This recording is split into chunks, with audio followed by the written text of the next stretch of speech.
All right. We're back. We're gonna keep prepping for Odyssey Prime. This is how we're using our fucking day off from work, and I'm feeling a little frustrated because it's a lot of prep, but I really, really, really want to get this shit taken care of. So we're gonna keep working on it. All right. When we last left off, we were dumping just a shitload of stat blocks in here, and for the most part, stat blocks are all we have left to do. But I want to make a flow chart real quick. What is a flow chart? It's, when a bunch of words are connected with lines and shit. So that's what I'm going to do. All right, so I'm going to grab these words and bring them over here. All right, we're going to shrink these words down a bit. Let's see. All right. I know there's good flowchart software out there. I just don't feel like dealing with it right now, so just bear with me. All right, so right now we have a couple of things. We have the Chosen of the Oracle, right? Those are the main characters. We have a goal here for our BBEG, okay? The BBEG's goal is pretty simple. All right. Waking up Thylea. All right. This could go a number of ways. Okay. The ways that this could go are Lutheria stopped. Okay. And then we could say Thylea wakes up. Or Thylea wakes. That's cool too. Thylea wakes up. All right. So we've got those two things coming off of waking up Thylea. All right. We know what needs to be done to stop her is you got to find her, you got to stop her. How are they going to find her? How are they going to stop her? Okay. So I'd say they're actually a bit of a distance from dealing with her. So we're going to go back to Chosen of the Oracle. We're going to move them back to like the center here. All right. There are a lot of distractions in the way trying to keep the heroes from getting to her.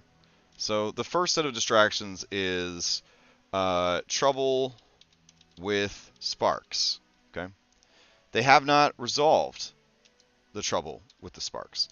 Another issue is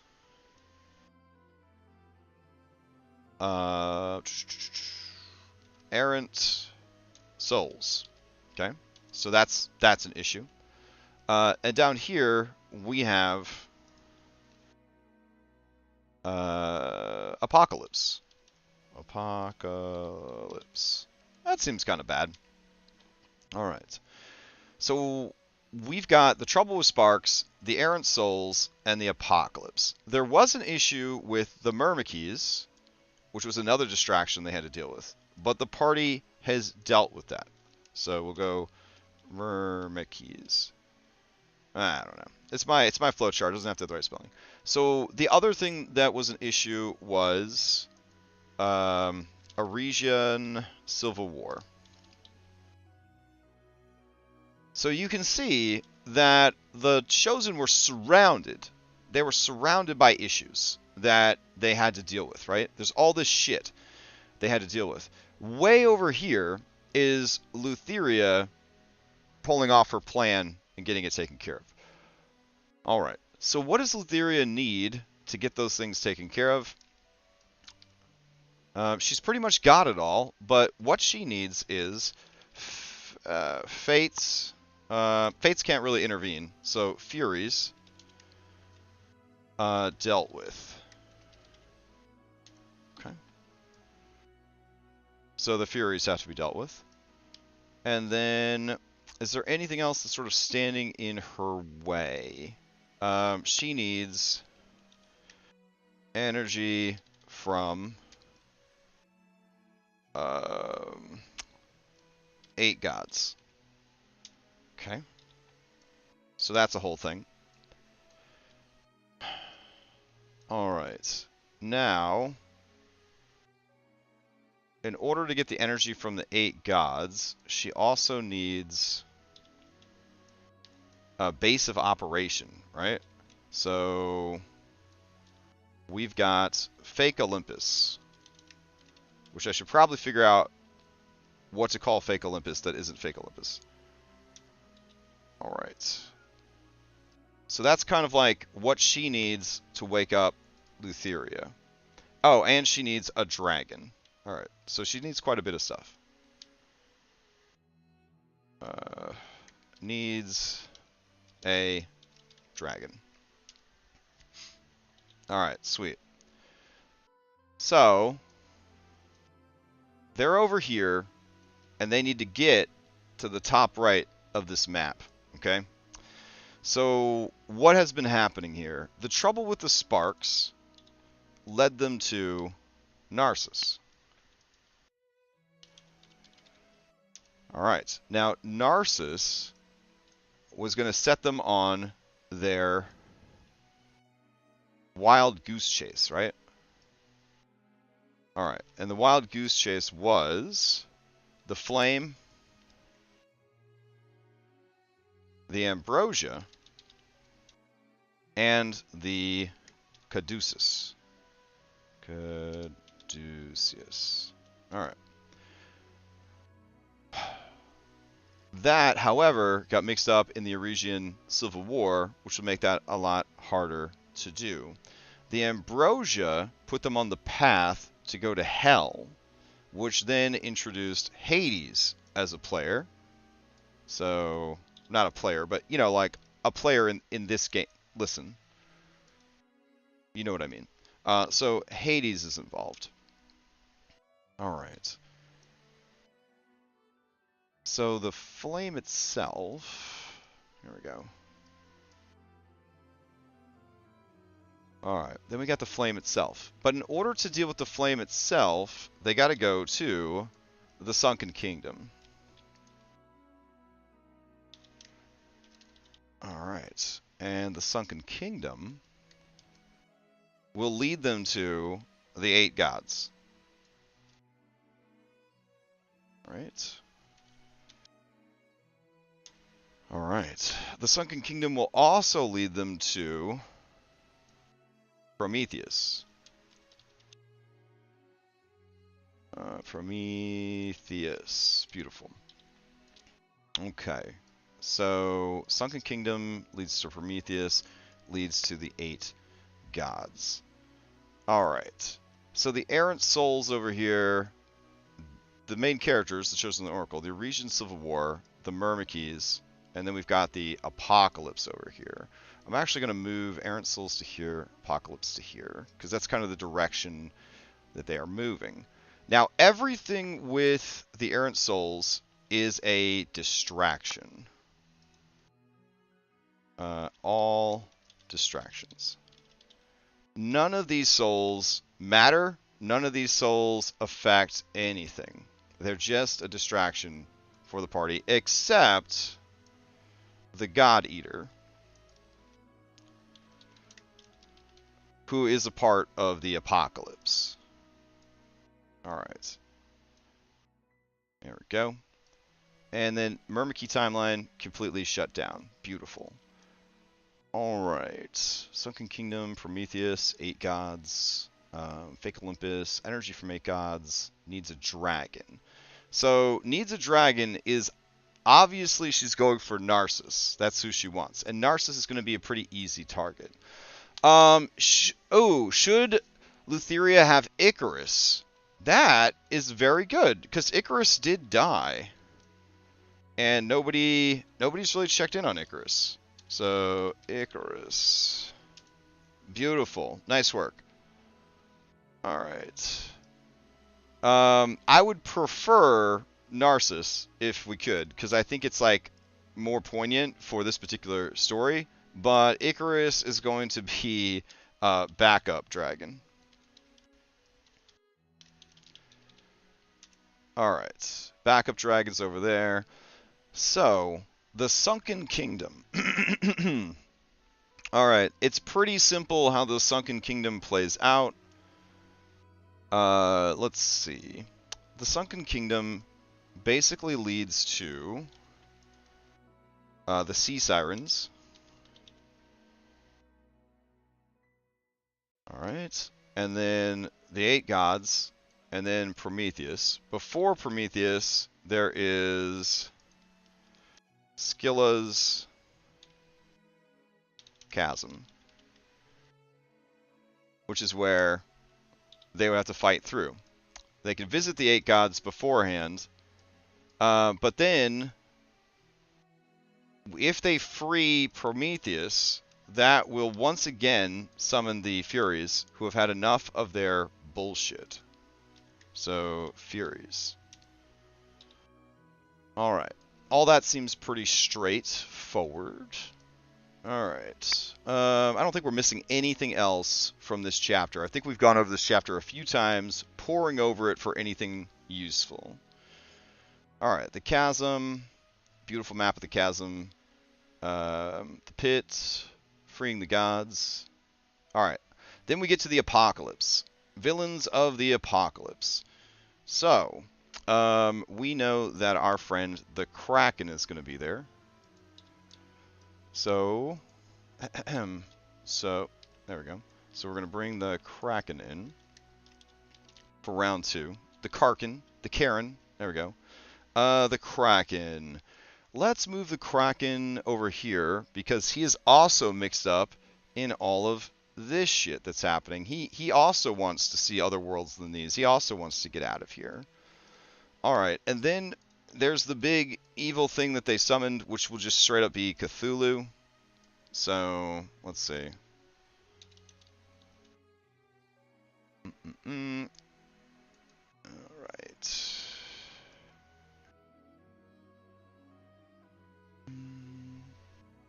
And we'll go ahead and put him there. And we'll put Great Old One. Alright. So he's kind of like there. Alright. Because remember, they freed him earlier when they freed the thing. When they broke Lutheria's scythe. Alright. So then we've also got the Behemoth. Okay. And then we got God Eater over there. And we can't forget our friend Tarrasque. So Tarrasque's got to be in there. Tarrasque. Alright. Who else do they recommend? The Nether Dragon, I think, is on the hit list. But the Nether Dragon is over here helping Mom because it's not even born yet. So that's where the... You fuck. Come on. There we go. Alright. So we'll have Waking Thylea up. Will also involve Void Dragon, which is embodiment of change. Alright.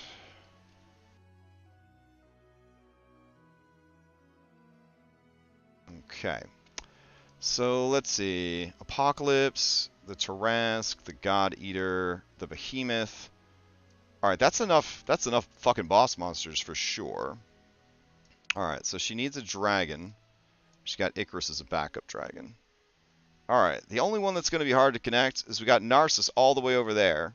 But he actually needs to connect all the way over here to needing a dragon. But she has Icarus already, so not really an issue. Nobody ever took the Sphere of Annihilation, so that is already there. And we need the Furies dealt with. So we're going to go ahead and do... Alright. Sphere of Annihilation. Beautiful. Okay. So where does Hades play into all this, right? Hades wants to see Thylea. Well, he doesn't really care about Thylea one way or the other. So Hades just wants his family back, period. So as long as his family is returned to him, he's okay one way or the other. The problem is his family can't be released from this world too easily, / they don't want to go. All right, let's get our marker out and start connecting the dots here. All right, so we're going to start a new layer. I actually want this layer all the way at the bottom, so we'll draw underneath what we're doing. All right, but we will copy layer style and paste layer style. All right, so as we draw our lines, they should leave behind like super cool effects as we go, because that would be really cool. All right, so chosen the Oracle. Hey, all right. So chosen the Oracle, you're going to start right here.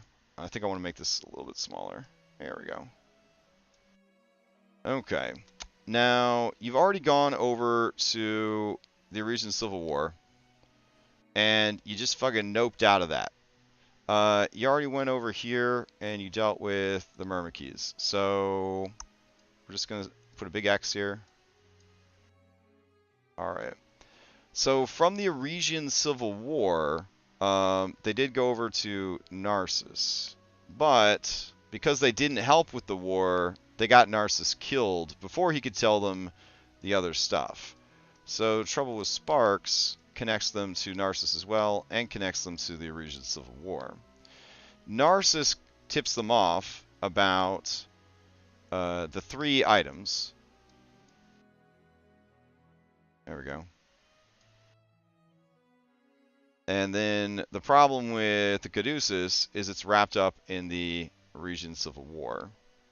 Alright, I guess we'll save Xing shit out for later. There we go. Let's see what we can do. Alright, hard. There we go. Okay. Now the Ambrosia led them to Hades. So now Hades is involved. Alright. Now the desire for the flame is going to lead them to the Sunken Kingdom. The Sunken Kingdom is going to go to the Sea Sirens.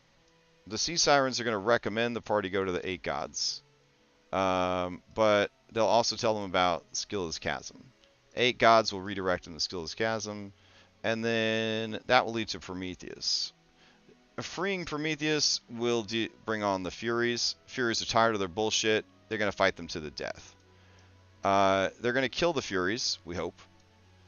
And then that is one of the things that Lutheria needs to check off her list of shit to do. Beautiful. The 8 Gods will go to Fake Olympus. The Kraken will go to Fake Olympus to help with that as well. The 8 Gods will then provide the energy from the 8 Gods. She's already got the Sphere of Annihilation. We got Icarus as a backup dragon to fulfill needs a dragon. Alright, that plugs in here, that plugs in here, that plugs in here, that plugs in here, circle. Alright, waking up Thylea will involve making the Void Dragon, and then the party has 2 choices about where to go. Lutheria is stopped, or Thylea wakes up. Alright, so at some point, the Apocalypse drops. The Apocalypse is going to drop as a result of...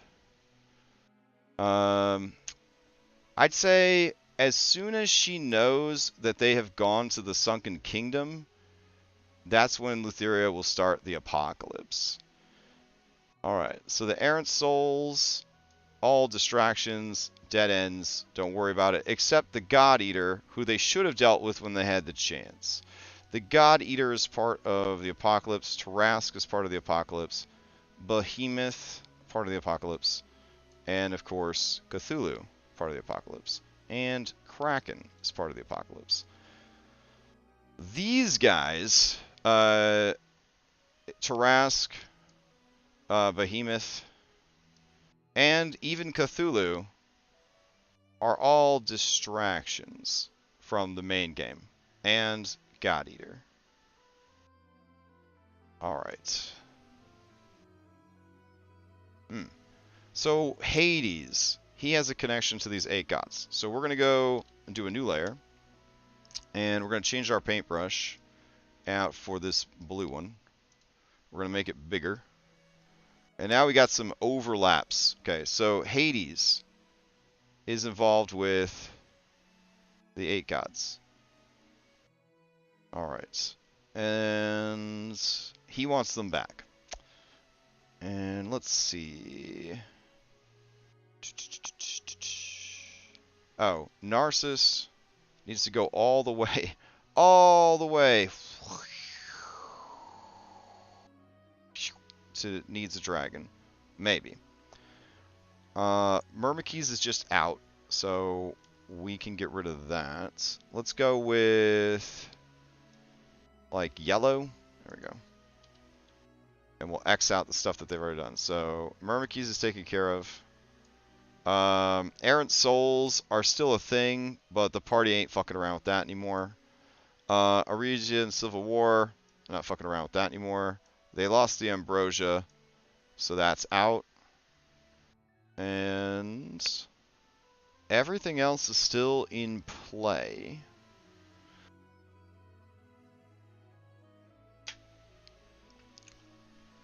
Well, Coxbane, you say that you don't think Thylea waking up seems like a solution, but the party has already said a number of times that they don't like all of Thylea's rules, and they don't like how Thylea runs things, and they want the freedom and the choice to do what they want and have the world be the way they want. And they know that this is a demi-plane, and they know that she has kind of created it. And so they might, even if they defeat Lutheria and don't decide to help her, they still have the ability then to either let Thylea wake up and change everything, or put her back to sleep. See what's happening there? So it's a tough choice. It's a tough choice. All right. So that's a lot. That's a lot going on there. We just need to grind through stuff that they're probably going to deal with immediately is the goal. So, rather than scouting around and finding a bunch of extra stat blocks, we're going to focus on this chart and use this chart to sort of guide us through the process. So I'm going to go ahead and make a new layer here. And as we finish content, we will just check it off. All right. So let's see. We already have Narcissus done. Oop, okay. Can't do that. Let's do multiply. There we go. Ah, that doesn't work. All right. Maybe I circle it in pink. Still doesn't work too well. Kind of pissed off here. All right. Maybe just big enough. There we go. All right. So Narcissus is taken care of. We already have a stat block for Narcissus. We've had one the whole time. We have a stat block for Hades, but we don't even need it. We technically have a stat block for the God Eater. It's fucking Godzilla, and it's stupid. We don't need any more of the Errant Souls, so we don't really need to worry about that. We already have a stat block for the Sphere of Annihilation, so that's taken care of. We don't have a stat block for this Void Dragon because the Void Dragon is going to be a layer action. So we don't need to worry about Icarus because we have his stat block, and that doesn't need anything taken care of there. We still need the 8 fake gods. I think we have the Kraken stat block, so we'll have to check in on that guy. Alright, let's go check in on the Kraken stat block. There we go. Alright. Kraken. Hey, I don't even see the Kraken. Alright, his name is like Trombonius or something like that. Let's see. Alright. What we're going to have to do then is we're going to make a Chapter 12 folder. Because why not? I thought we already made a Chapter 12 folder, but I guess I only have a Chapter 11 folder. That's what it looks like. Alright. So let's see. Chapter 12. Bring that up by the top. Okay. And Kraken. Nope. Nope. I know you want to spell Karkin, but it's Kraken. There you go. Alright. Where is it? I got Traumocratus. Alright, Trombonicus. Traumocratus, there you go. Kraken Tentacle. Nope, it's not Karkin. Come on. There you go. Kraken Tentacle. Go. Alright, him is... Oh my god, he's got 1,400 health. What the fuck, guys? Alright, how are they going to beat this dude? I don't know. Why is he so strong? He is the only big boy that they're really going to have to deal with, honestly. Because he, per the adventure, is going to go back and help. What if, since you can go about this in a JRPG way, when all is said and done, Thylea becomes somewhat lucid and not fully awake and decide to judge the party to determine whether the world she created is suitable or not. Therefore, an aspect of herself is summoned and fights the party as the true final boss of the campaign. Yikes. I don't really like when JRPGs do that. I don't like when there's a secret boss at the end. Like, I'm not a huge fan of the secret boss. I'm still mad about Final Fantasy, I want to say, 9, where, like, a fucking random boss shows up at the very end of the game and is like, "Sup, bro? All your fighting attracted my attention. I'm basically Final Fantasy Galactus. You ready to throw down?" Yeah. Anyways. Alright. What's this guy got going on? Let's see. Other than a shitload of health, he is amorphous, which means he can go to an inch wide. I find that hard to believe, based on his size. He is amphibious. He has Hearts of the Kraken, magical weapons, siege monster, spell-resistant carapace, beefy tentacles. They hit kind of hard. All right. He's got a bite attack that will swallow and restrain. Let's go in there. I think all of it is secret, so that's fine.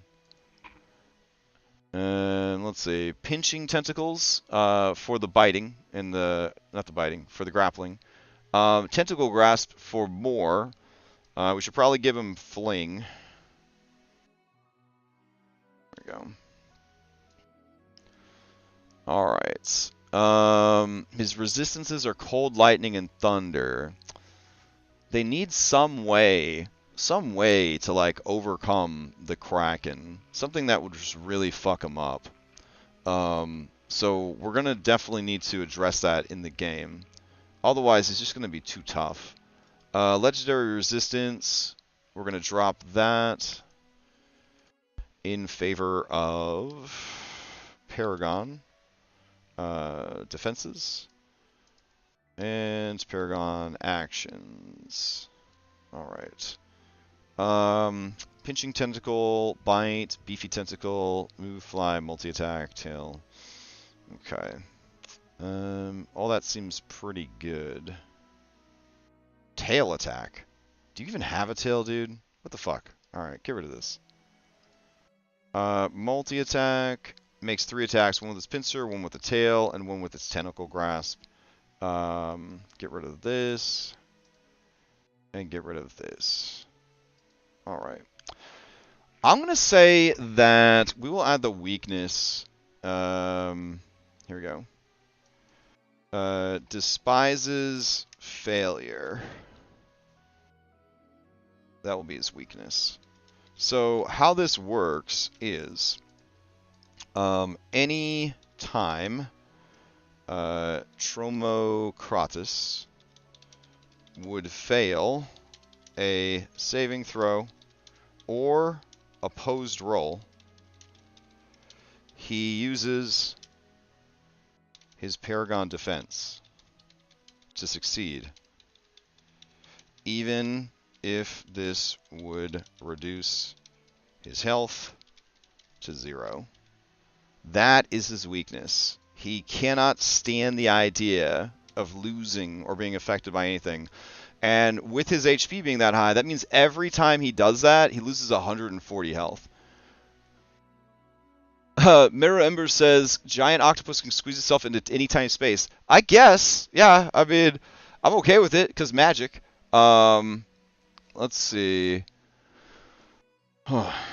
All right, I think Tromokratis is now in a much better position. He doesn't have the best deck save. Honestly, deck save would be his weakness, really. Um, yeah, he's got. We'll give him charisma, but he doesn't have very good charisma. Overall, that would be the best way to take this guy out. Would be to force him to use his defenses, and that will chew through his tremendous health. I like that. I like that a lot. All right, so we've got Tromokratis done. And then, let's see, we got 4 Lutherias we have to make, but we don't need those for tonight. We technically don't need the Kraken for tonight either. So, scrolling back up, let's see. All right, we got the 8 Goddesses, which we technically need. And then we've got all of these Sea Sirens. Alright, I don't really know what to do about their stats as far as Sea Sirens go. Let's see. Witcher 3, 5e, D&D, Siren. Alright. Let's see. Attuned Hearing. Sirens have a flight speed. Sirens are popular among sailors. They are known for their alluring song, which drives... they can sing a beautiful song. Oh my god, they can stun with their... I hate homebrew sometimes. Alright. Sirens are basically harpies. A water-based siren from Monster a Day. Yes, that sounds great. Give me the actual stats, yo. Don't give me a picture of the stat block. Give me the real stats. Yes, that's what we want. That right there. That's it. Yes. Let's see. Hey, this is a great concept, but some issues mechanically and formatting. No, don't say that there's a problem with it, dude. Thank you so much. It's my first swing. Very interesting take on the creature. Alright. We'll just do it ourselves. Not that they're going to fight any of these things anyways, but... where can we go and work on this? Let's see. We don't need the Scorpion Witch's Tower anymore, so we're going to delete that. We don't need Lotus Grove anymore, so we're going to delete that. I don't think we need Charybdis anymore, so we're going to delete that. Aren't there water sirens in Yawning Portal? That sounds right. I think that sounds right, yeah. Let's just create a scene. And we will call it Endgame Staging Area. That sounds good. Alright, we can also get rid of Praxis because we're done with that. There we go. And we could probably get rid of Isle of the Fates because we're done with that. Settlements, we got to hold on to those. Other content. Oh, DM Workshop. Perfect. That's what I needed. What's in here? Oh, man. Just a long time ago. Wow. Alright. Let's see. That's fine. I don't mind working in here. Let's go here. And chapter 11. We're going to look for sirens. And we got a siren here. I think this is a water-based siren. They are a monstrosity. They have Aquin. All that sounds really good. So we're going to give them a flight speed of 30 and a swim speed of 30. Call it a day. They don't have very good stats, even though they live at the bottom of the sea. They have a tail, they have claws, they have illusionary appearance, they have multi-attack, limited amphibiousness, and clumsy moves. When it's neither flying nor swimming, attack rolls against it have advantage. Alright, that checks out. Let's see. Go here. I think this is like a booba picture. Yeah, it kind of looks like a booba picture. Let's see. Search for this booba picture. Witcher Mermaid. I see. It is from this right here. Yeah, alright. Yeah, okay. Alright, so we'll take that. Go in here.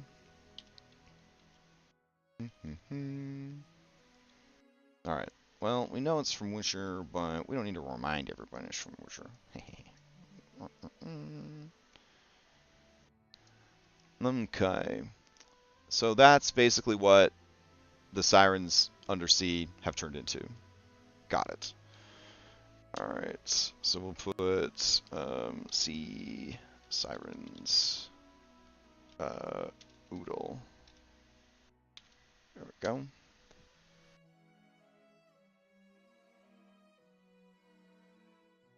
Okay. And then, I believe I have a ton of mermaid art, but I don't know if that really matters. Let's see. We'll go to Pinterest. We'll look up mermaids. Okay. Good. Alright. Oh, that's a good one right there. Alright, cool. Quite a few of these mermaids we could use. Alright. We'll take this one right here to get started. There we go. And let's go here, and we don't need this anymore. Alright, we'll switch back to the water frame, which is here. Turn off the basic bitch frame, which is here. Aren't there water sirens? Yeah. Oh yeah, sorry, I just read that. Yeah, but this is the Witcher one, which is one I was kind of thinking about. So we'll go ahead and grab this right here. There we go. And we'll save this out as Oodle, BB, C, Siren, Lady. And then we need a dude. So let's see. We got any male mermaids? Or male looking mermaids? No, nothing. All right, hold on. Let's see.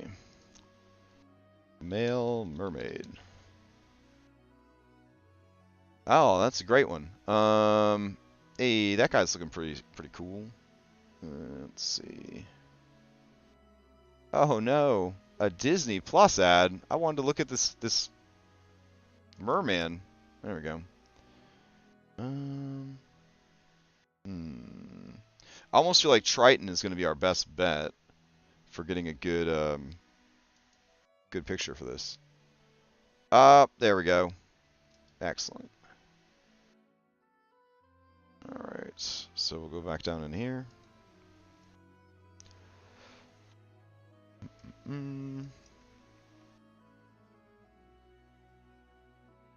Alright, save it out. So, Oodle, Basic Bitch, Sea Siren, Dude. There we go. Alright, let's head back over here and let's start fucking this Sea Siren up. So we got Sea Siren. This is an end game monster. I'm assuming they're going to be relatively tough. We're going to set the average Sea Siren at, they live at the fucking bottom of an ocean full of sea monsters. We're going to set them at 5. That means that we're going to give everybody 10d8, and we'll raise their constitution up a bit because they live at the bottom of the ocean. So 10d8 plus, we'll go with plus 2. So that'll be 10d8 plus 20. There we go. Roll it fresh. Fantastic. All right. So we've got 14 constitution. There we go.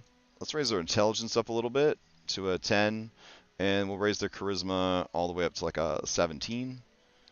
There we go. They have expertise in performance. I'm also going to give them athletics because they live in the water, and maybe survival because it's hard. It's hard down there.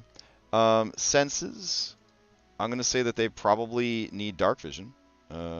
So let's give them dark vision, 90 feet. Alright, they need to resist cold, or they can't survive at the bottom of the ocean. So we'll do that. And other than that, I think it's good. We're going to go over here. We're going to go to tokens Greek and aquatic. I'm going to make a new... What? If I had mermaids the whole time? When did I have mermaids? Fuck. What the fuck? Alright. That's weird. Okay. Oh, there must have been a random encounter for mermaids. Alright. Focus, focus, focus. Go back into aquatic. There you go. And this will be BBC Sirens. Okay. And in the BBC Sirens, we're going to put the dude and the lady, so it gets randomly determined. We're going to go back up in here. We're going to grab the artwork of the Sea Sirens, so when we do a Shift Z to show the artwork, it shows the whole damn thing. That'll be cool. Alright, so over here, we'll put Sea Siren. They will be neutral. There we go. I don't need to tag it with anything. You can stop that. Blood, I guess they'll just have red blood. I don't know. Alright, so then we'll go here. Let's see. Tokens Greek. We'll go to aquatic, BBs. Grab this guy. Select. Make it a shifting token. Don't set a default, so it just spawns a different one every time. And good. Make sure that we can see the health. Wonderful. Now, it just doesn't have enough stuff going on. So, we're going to go to Sirens. Nope. We're going to go to Harpies. Blood Toll Harpy. Blood Frenzy. Gibbering. No, no, no. We definitely don't want that. Oh, jeez. Fuck. I don't need all this stuff anymore. I'm going to delete the whole Praxis folder. There you go. Alright. So we just need a regular-ass Siren. There we go. Siren. Okay. Okay, and we will give this the luring song. There we go. And I think other than that, it should be good to go. Alright, we don't need it to be any more complicated than that. Excellent. Okay, so now we have Sea Sirens. Cool. Alright, now we need all of the NPCs that they talked about. Alright, so using page up on this because my mouse is so weird. Alright.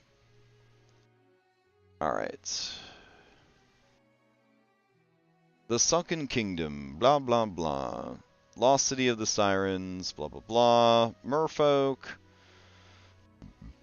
There's nobody's mentioned by name at all. They're just like boss of Merfolk. 20 Merfolk. 10 Marrow having a battle. Okay, that's cool. So we need some Marrow. Alright. And so let's see. We need Marrow.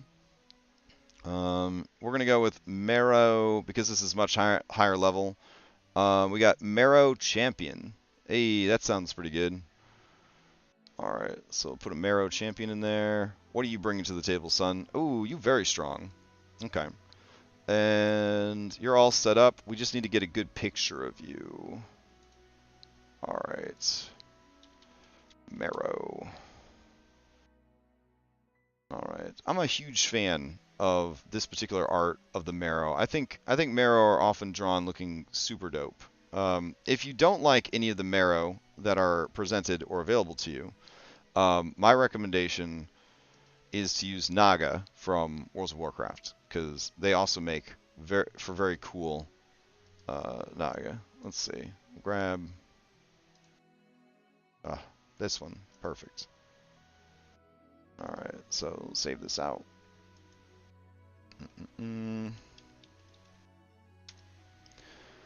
Alright, heading into here. Marrow. Fantastic.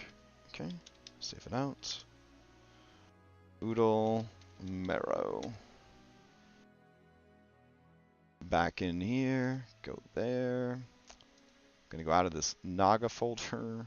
We're gonna go to Tokens Greek, Aquatic, Marrow. Alright. So grab that, go over here, boom, give them some blood, and I think we are set. Alright.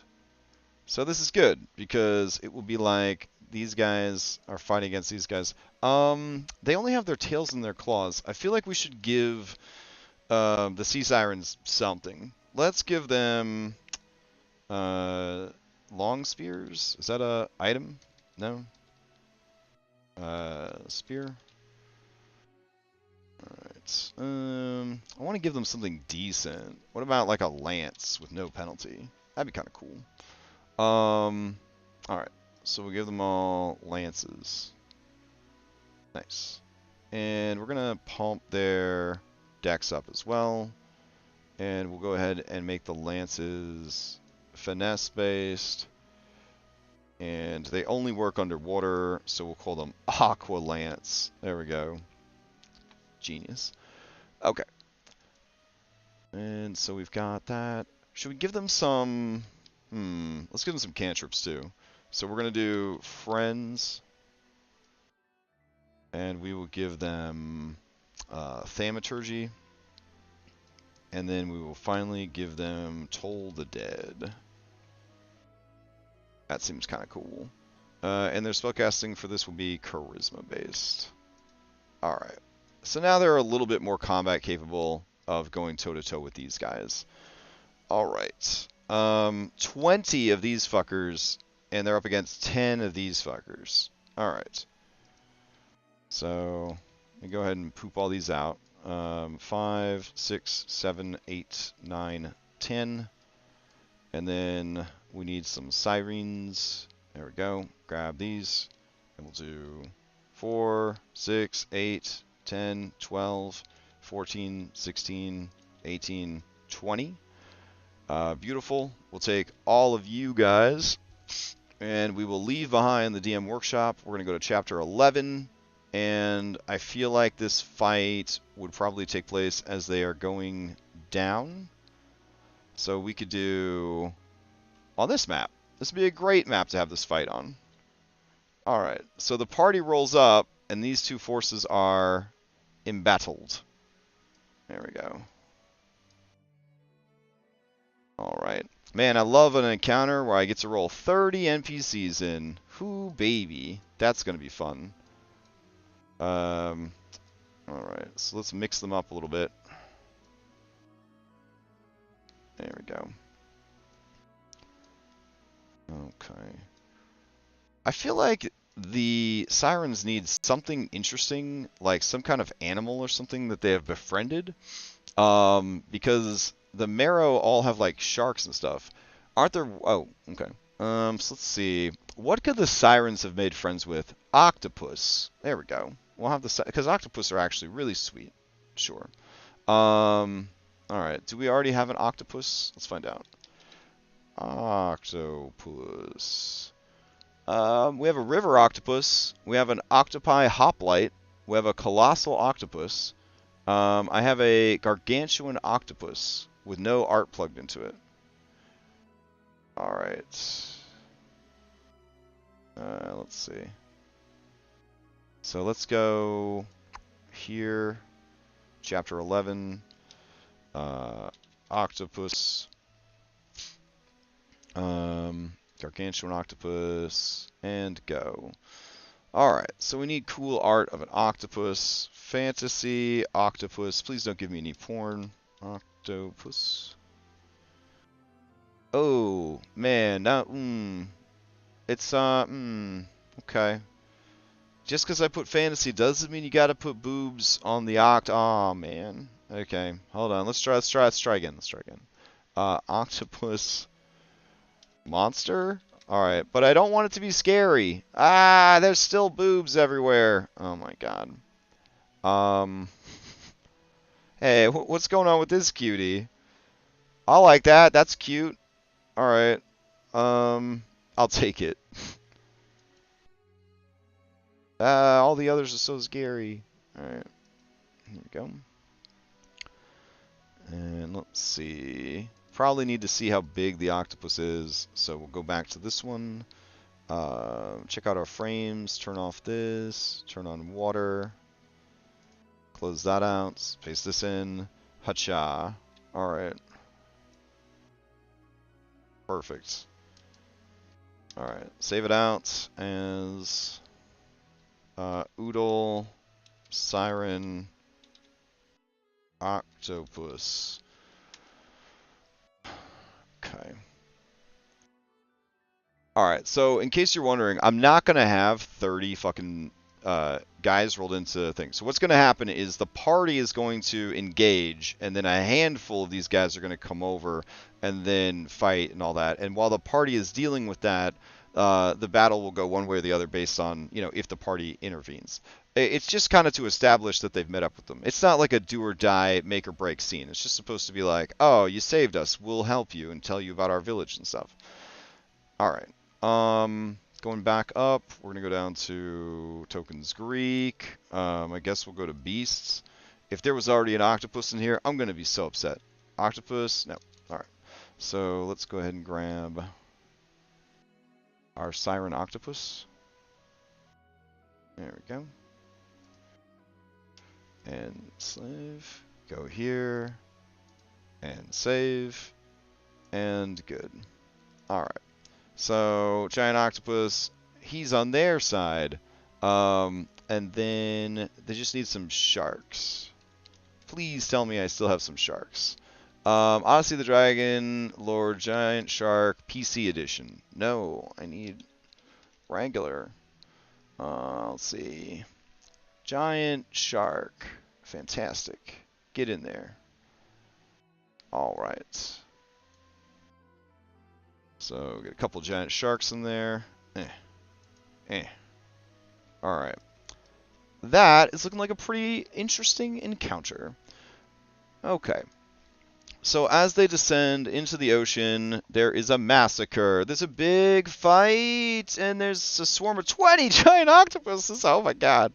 Alright, so they make it to the Merfolk Palace. It is heavily defended. There's 24 Merfolk and a dozen Nereid. Who garrison it at all times. All right, I like that. So let's see, Nereid. What do we got? Do I have a stat block for that? Yes, 2 or 3 different ones. Fuck. Which one's the real one? All right, I think the one that doesn't have art is the official one. There we go. Nereid. Yep, that would be it. Oh my god, so embarrassing. Drowning Kiss, Blinding Acid. How does that work underwater? That's crazy. Mantle dependent? Get rid of this shit. Alright. What's our other Nereid choices? I think they're all going to have this thing for mantle and all that. Alright, Nereid. Attempt number 2. Alright, this Nereid is Mantle Dependent, Shape Water, Speak with Animals, Blinding Acid, Aquatic Invisibility, that's pretty cool, Drowning Kiss, and Water Lash. It really doesn't matter one way or the other, because I don't think they're going to try and fight and kill these people. So, it's whatever. Okay,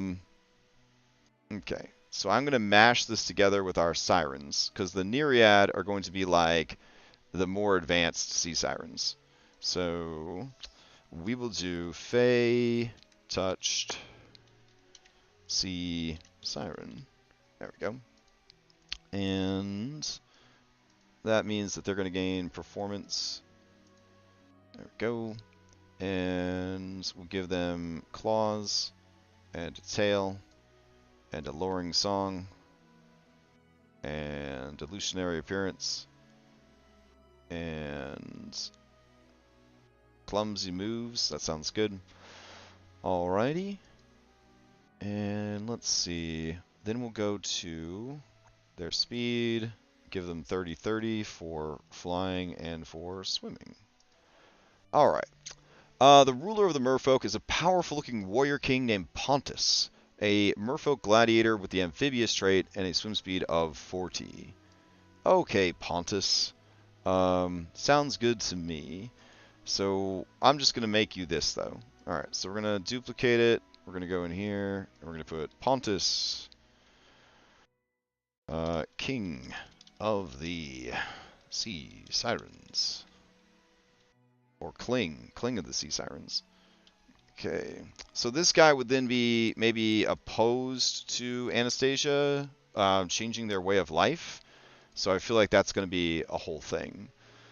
All right, I got a good idea of what to do for this guy's art. Let's see.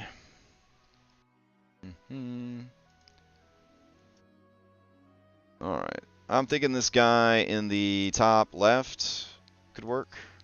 There we go. We'll go over to Dish, paste them in. There we go. All right. I don't think I've ever tried to put one of these in a round frame. There we go. Get all this out of the way. Okay, do a little trim up here. Give him a little haircut. There we go. A little haircut, buddy. All right. Sorry, I'm not like a certified haircutting person. There we go. Stylist. All right. And so this is going to be Oodle, Sea Siren, King, Pontus. All right. So we'll go here. We'll go to assets. We'll go to Greek tokens. We'll go to aquatic. And then we'll grab that. Okay. And his blood will be red. Sure. And we can see his stuff. Good. And we'll go here, do that. Since I guess he's like the boss of all the sirens, we'll make him a little bit tougher. We'll make him a CR 10. We'll give him an 18 strength, and we'll give him a 20 charisma. That seems pretty good. We'll give him 16 D8 hit points plus 16. There we go. Oof. Brother. Jeez. Give me some decent hit point rolls. Oh, wow. All right, 98. I guess we'll take it. And yeah, we'll also give him a Trident of Fish command. Gotta have that. There we go. And yeah, that's it. There we go. Pontus, King of the Sea Sirens. It is what it is, brother. It is what it is. Okay. And then let's see. All right. Escorted by 6 guards on either side, you enter the palace and are led to the throne room. A kingly mermaid sits upon a golden chair. I think we have that map. Hold on. So let's see. Siren's Gate, Siren's Shelf Forest, Siren's Chasm, Siren's Reef, Siren's City, Seat of Power. All right. Perfect. So Le King, he sits right there. Beautiful. Do we need like... Yeah, this would be cool. This will be the King's Advisor. Does he have a King's Advisor? Is this the only named siren in the whole fucking place? Ever-burning gloves, Nereids, Oceanids, giant sea horses as mounts. Ooh, I love the giant... Oh, wait, Coral Farm. Her name is Kalia. She wishes to visit... Alright. To pay respects. Alright, so we're going to make Kalia, or Kayla, a more important character. So, let's hide him. And put her out. Alright. Okay. So we'll do dish. There we go. And scrub, scrub, scrub. Clip, clip, clip. Snip, snip, snip. There we go. Alright.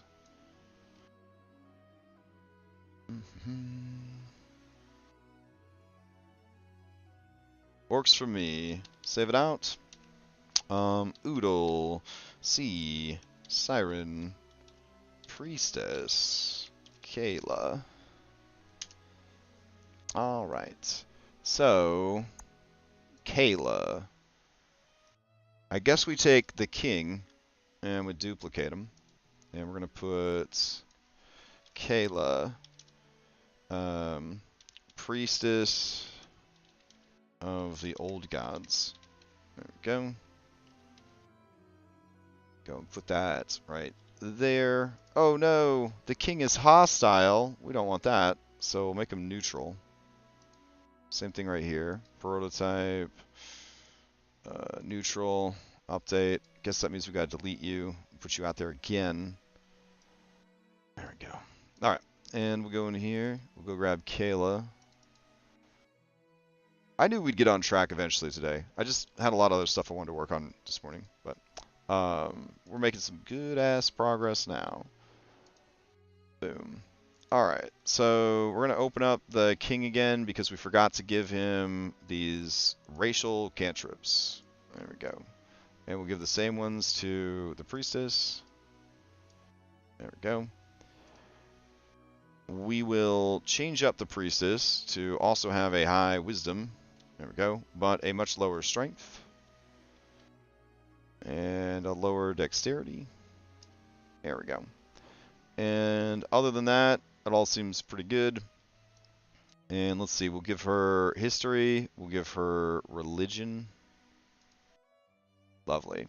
And then for spells, we'll just give her, I don't know, fucking heal. There we go. We'll give her cure wounds. And we'll make her a level, I don't know, 15 spellcaster. That seems good. Using wisdom. Great. Alright. And what are the spells? Mass, healing word. And then bless. Just all the useful shit that you could ever want. Aid. Death ward. Okay. Bless. Aid. Cure. I feel like we've really hit... Oh, all the restorations. My bad. Lesser restoration. Greater restoration. And we'll call it a day. Alright, that seems good. And let's see. Give her a long rest so she gets some spell slots back. Lovely. Oh, just ratting me out over here, huh? Just ratting me out. Okay. So, she will know that she is seen in her dreams. Why is she seen in her dreams? Oh, one thing we forgot to do. Forgot to link the tokens on these. So, link, make him a little bit bigger because he's a manly man. There we go. Prototype token, link, good. All right, let's try again. So, Pontus on the throne. There we go. Priestess nearby. That's good. So now we need seahorses. All right. Sea serpent, seahorse, giant seahorse. Yeah, I think that's the best I got. It's giant seahorse right there. All right. So giant seahorse. We need some art for it. Let's see. Fantasy seahorse. Or is it supposed to be one word? I never know. Oh, those are all so cute and beautiful. I kind of just like that. That one's really cool. So we'll just go with this one. Copy. Go down over here. Square.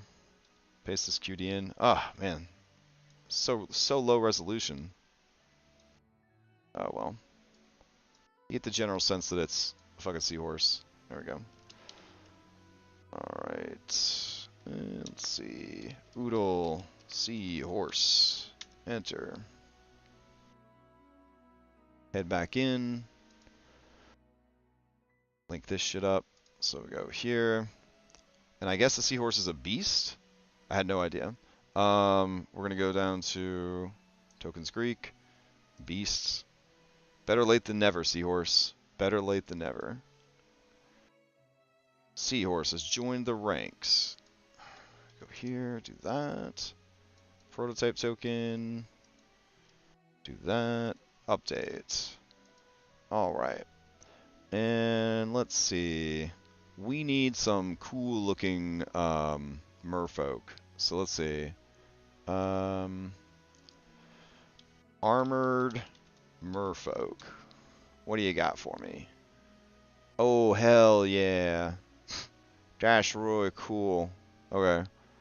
I wish there was a little bit clearer of what I'm looking at here. Open image in new tab. And search. Okay. This guy's name is Zitteron. Are you some kind of like video game character, Zitteron? I guess I don't play enough video games. Hold on.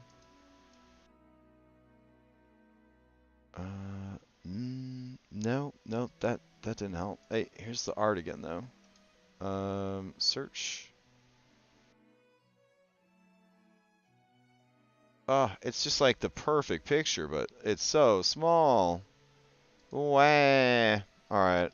I'm just gonna go for it. Put it in a round frame. Doesn't have to be that big. Alright. Get rid of that. Go here. Paste that in.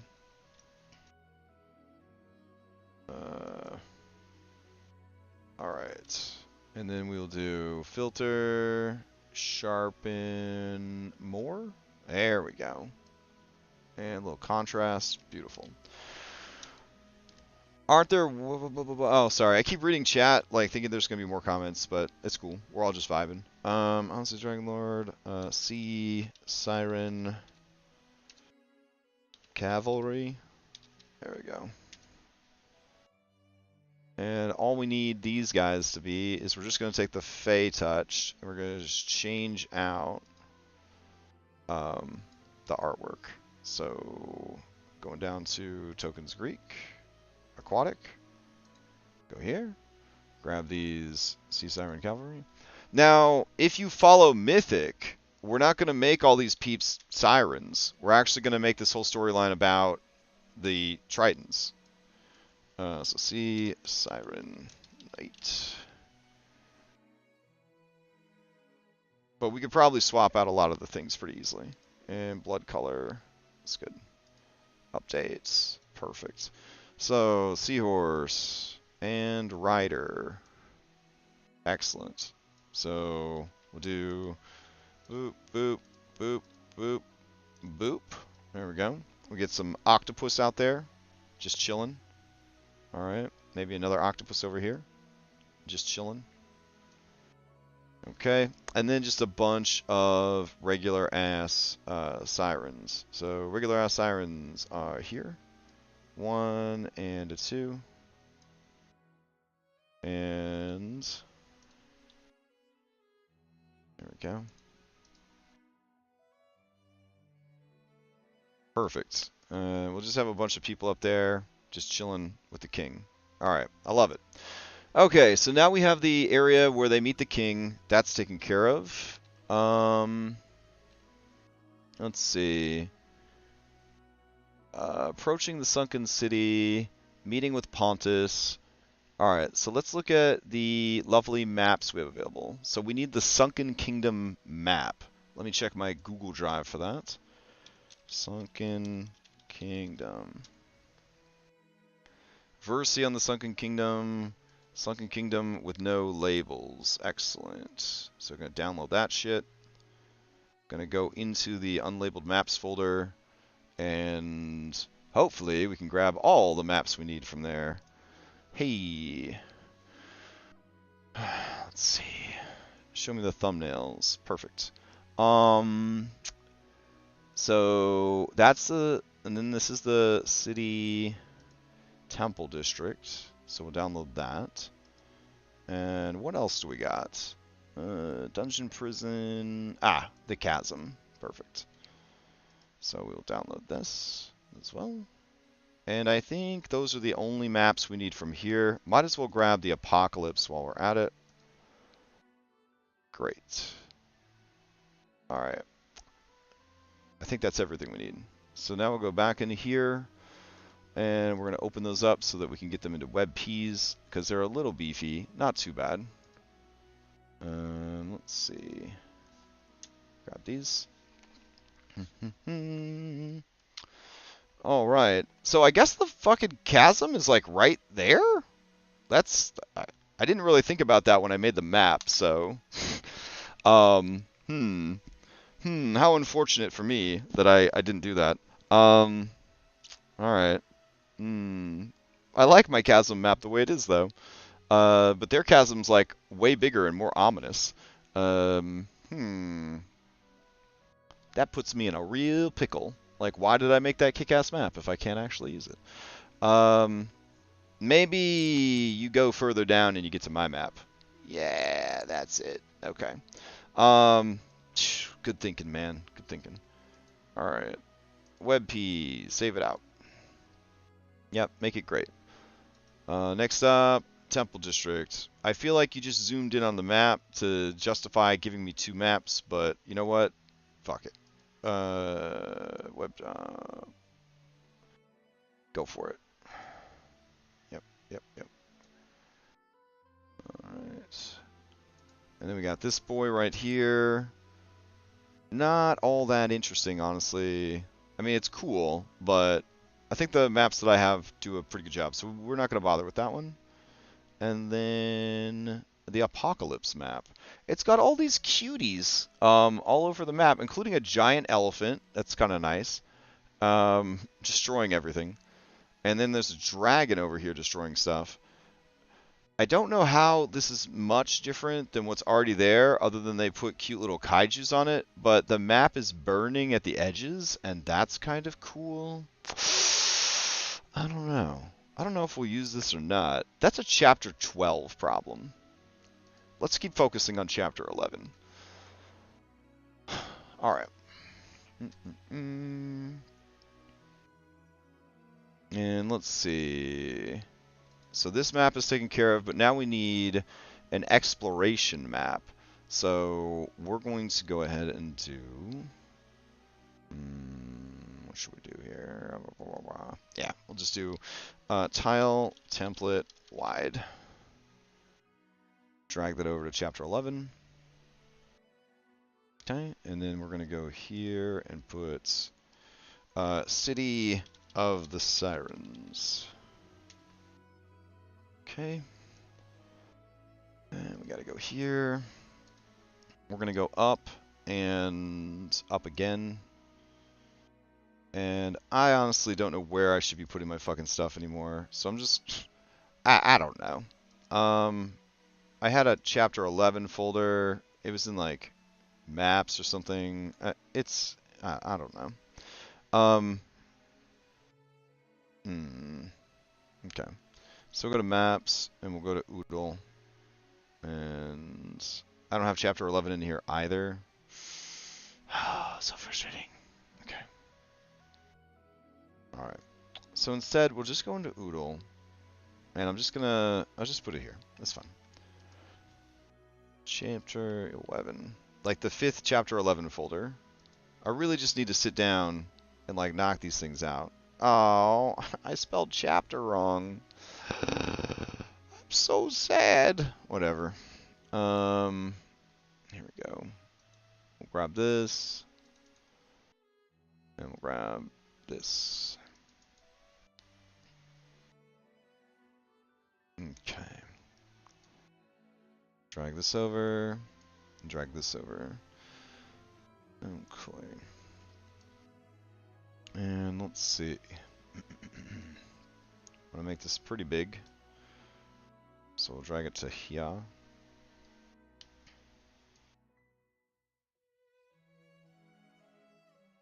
One more size increase should do it. Great. And then over here, same deal. We just want to be able to zoom in on it. So we'll drag it. Oh, okay. Like that. I guess that works. All right. Cool. So what we're going to do for the walls is we will just wall the whole thing like so. And then we're going to, nope, we don't need to do that again. We're going to do this and this. And we'll just run a line down like this. There we go. And I think that works fine. So now we're going to go to City of the Sirens. And we're going to turn on the lighting off. But we will provide unrestricted range. We will require token vision. But we're going to turn the grid off. So, gridless. There we go. Cool. Now we're going to go grab some lights from another underwater scene. And go back to City of Sirens. And just paste those in. There we go. Those are moving way too fast for a map this big. So let's slow it down a little bit. Light animations.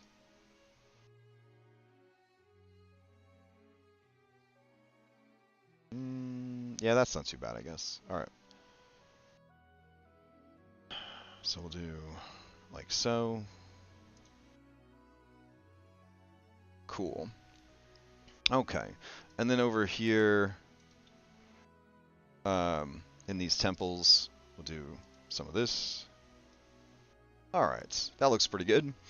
Now we got to go to our labels and label this thing up. So this second map we're looking at, or no, this first map has 8 labels on it. So we're going to go up and we're going to go to our UI elements, I think. And numbers. There we go. And we'll just drag these bad boys out. And so we got 1, 2, 3, 4, 5, 6 is all the way over here. Let's see, 7, 8, and 9. All right. And then if we go to the Temple District, hey, is this the same map twice? Hold on a second. What? Unselect it. Oh my god. Acrobat, what are you doing? Okay. Alright, I'm going to need you to stop selecting the fucking pages. Here, you have to use the hand tool now. You're not allowed to use the select tool. Jesus Christ. Alright. Temple District. Here we go. 1, 2, 3, 4, 5. Where the hell is 6? Man, you just label this shit wherever you want. 7. No rhyme or reason at all. And 8. Okay.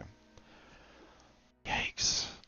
So, we have these guys labeled up, and that's good. Alright. Then we have all of the actual temples done. So that's good. And let's see.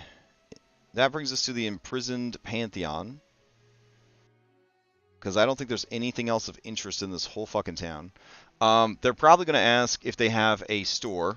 That's the thing that they like to ask. So we will go to 5e Magic Shop.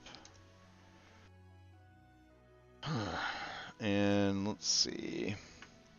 5e Magic Shop. We're going to go ahead and make a magic shop. It's going to be a large city. It is going to be at the bottom of the sea.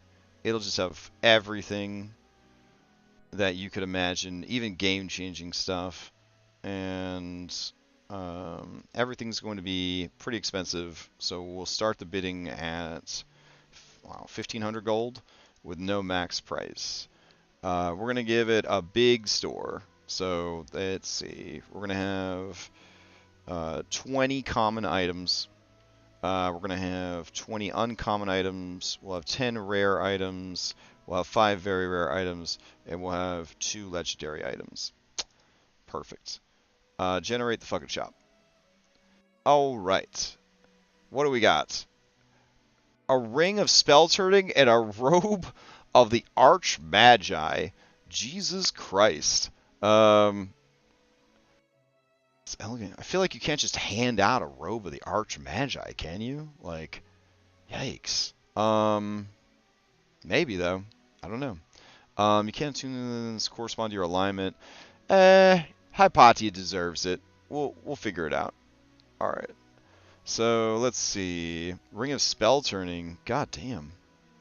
Okay. So the robe of the Archmagi, I guess they have no wizards among their people. will be our explanation for it. Blowguns of warning. Oh jeez. Okay. It's like the dumbest shit. Broom of flying is game changing. Yeah, you damn right it is. Breastplate +2, amulet of health. Alright. Only if we give damn money we could do it. Save shops will expire after 90 days. Okay, that's fine. So we will put Ariel's Grotto. That's the name of the magic shop. Yep. And save. Alright. We'll get rid of these blowguns of warning. It's whatever. Broom of flying. I guess, I don't know. There's already one broom of flying in the campaign. We'll get rid of that. Eyes of the Eagle, Mariner Studded Leather, Supreme Healing, Potion of Healing, Scroll of Planar Ally, Global Vulnerability, Wand of Enemy Detection, Winged Boots, Wand of Web, Silver Raven, of course there's a fucking Silver Raven. Saddle of the Cavalier, yeah, sure, I'll keep all this stuff. That is fine. Alright. Actually, let's get rid of the Pike of Warning also. Can we add any more items to it? Let's see. Save. And... that's enough items.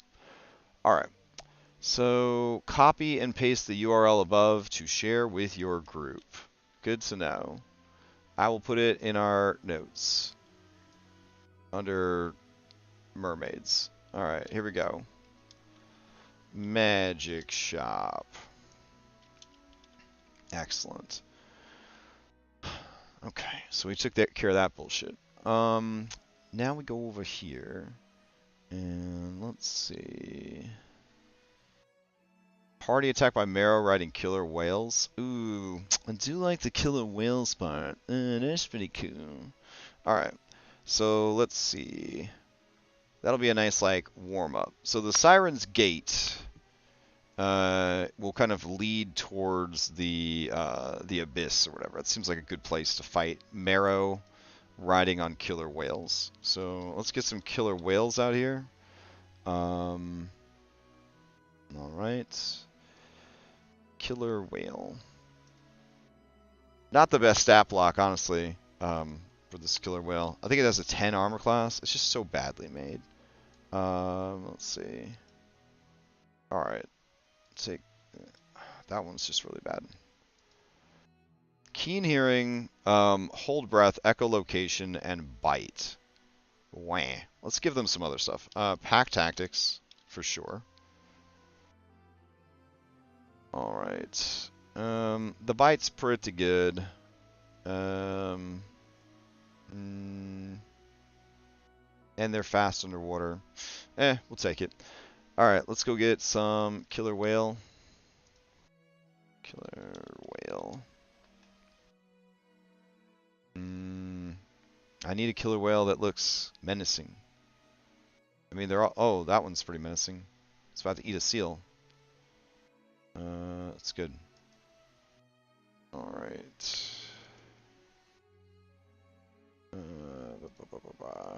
Hey. You know what? I'm gonna leave the seal in the picture. That's great. All right. That was weird. Image, contrast, save it out. Oh, we've put in another 90 minutes yet. Jesus Christ, another 90 minutes. All right, that puts us at a total of 4 hours of prep today. That makes me sad. All right, killer whale. Thought I'd prep the whole campaign. I'm so stupid. All right, let's go in here. Go to assets. We're gonna go down to tokens Greek and beasts, and we'll go and grab our killer whales that we made. Alrighty. Prototype. Go in here, like so. Okay. We gotta give them blood, though. Almost forgot to give them blood. There we go. Okay, update. Alright, so as they head towards the thing, they will be assailed by Marrow champions riding upon their whale mounts. Okay. And we'll do like a squad of 7. There we go. Cool. Alright, so that's taken care of. Okay.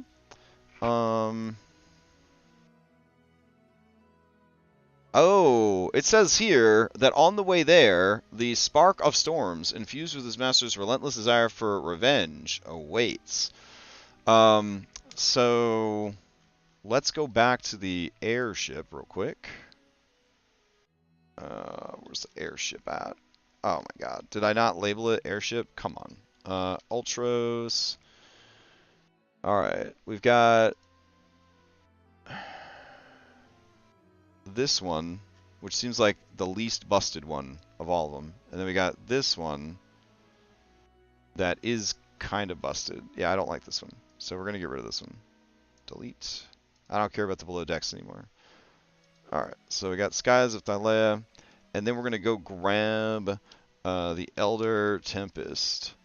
So Bronte and Astrape. Bronte and Astrape.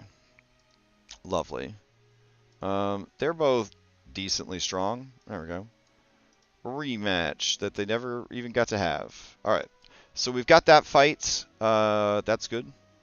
Then they get to the water. Then they go down. They find him. They go to the village. So far, so good. Siren's Chasm. We've got it right here. They go further down. And the cavern goes even deeper. Siren's Reef we already had. The only thing we haven't done anything with is this Shell Forest. And I feel like... I don't know. I feel like this may be a cooler map than the Gate.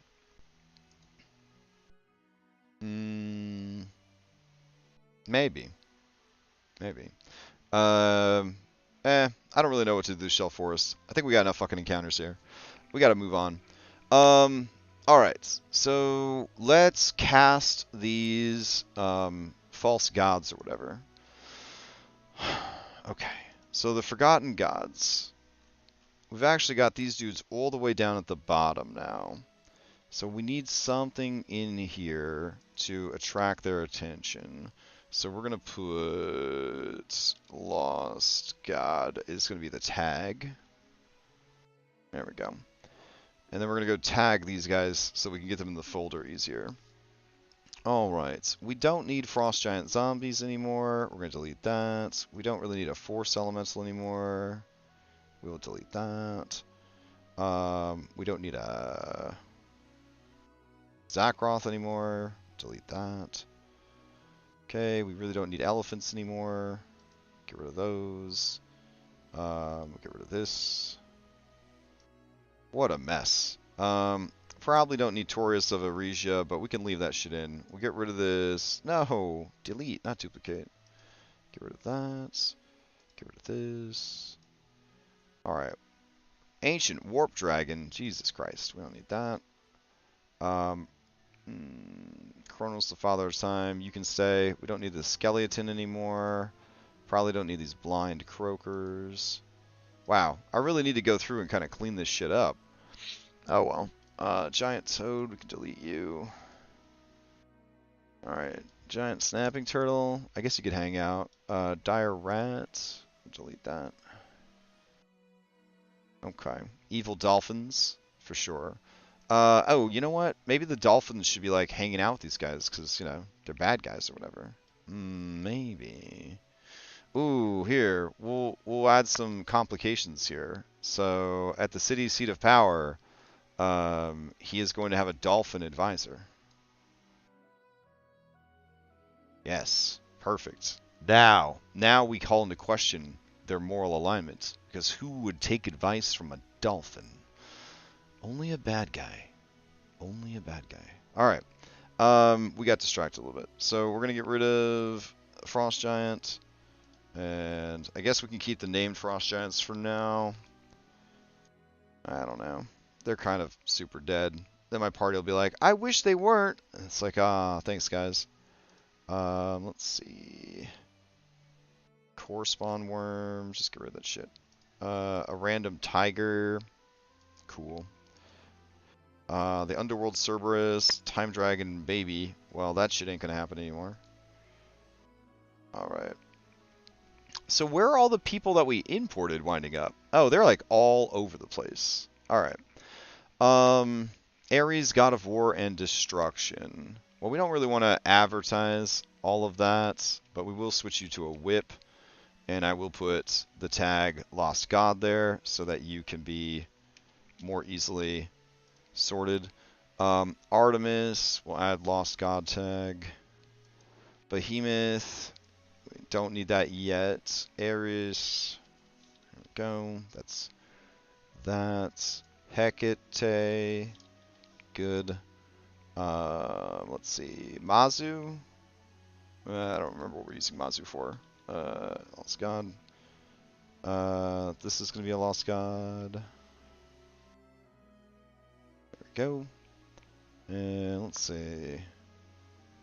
Wow, Melanie the Eternal Scald. I feel like we could probably use her for something, honestly. We could just copy the stat block, since we're not going to get to use her for something else. There you go. Blop. There we go. And let's see. Shiva. This is going to be a Etheria form.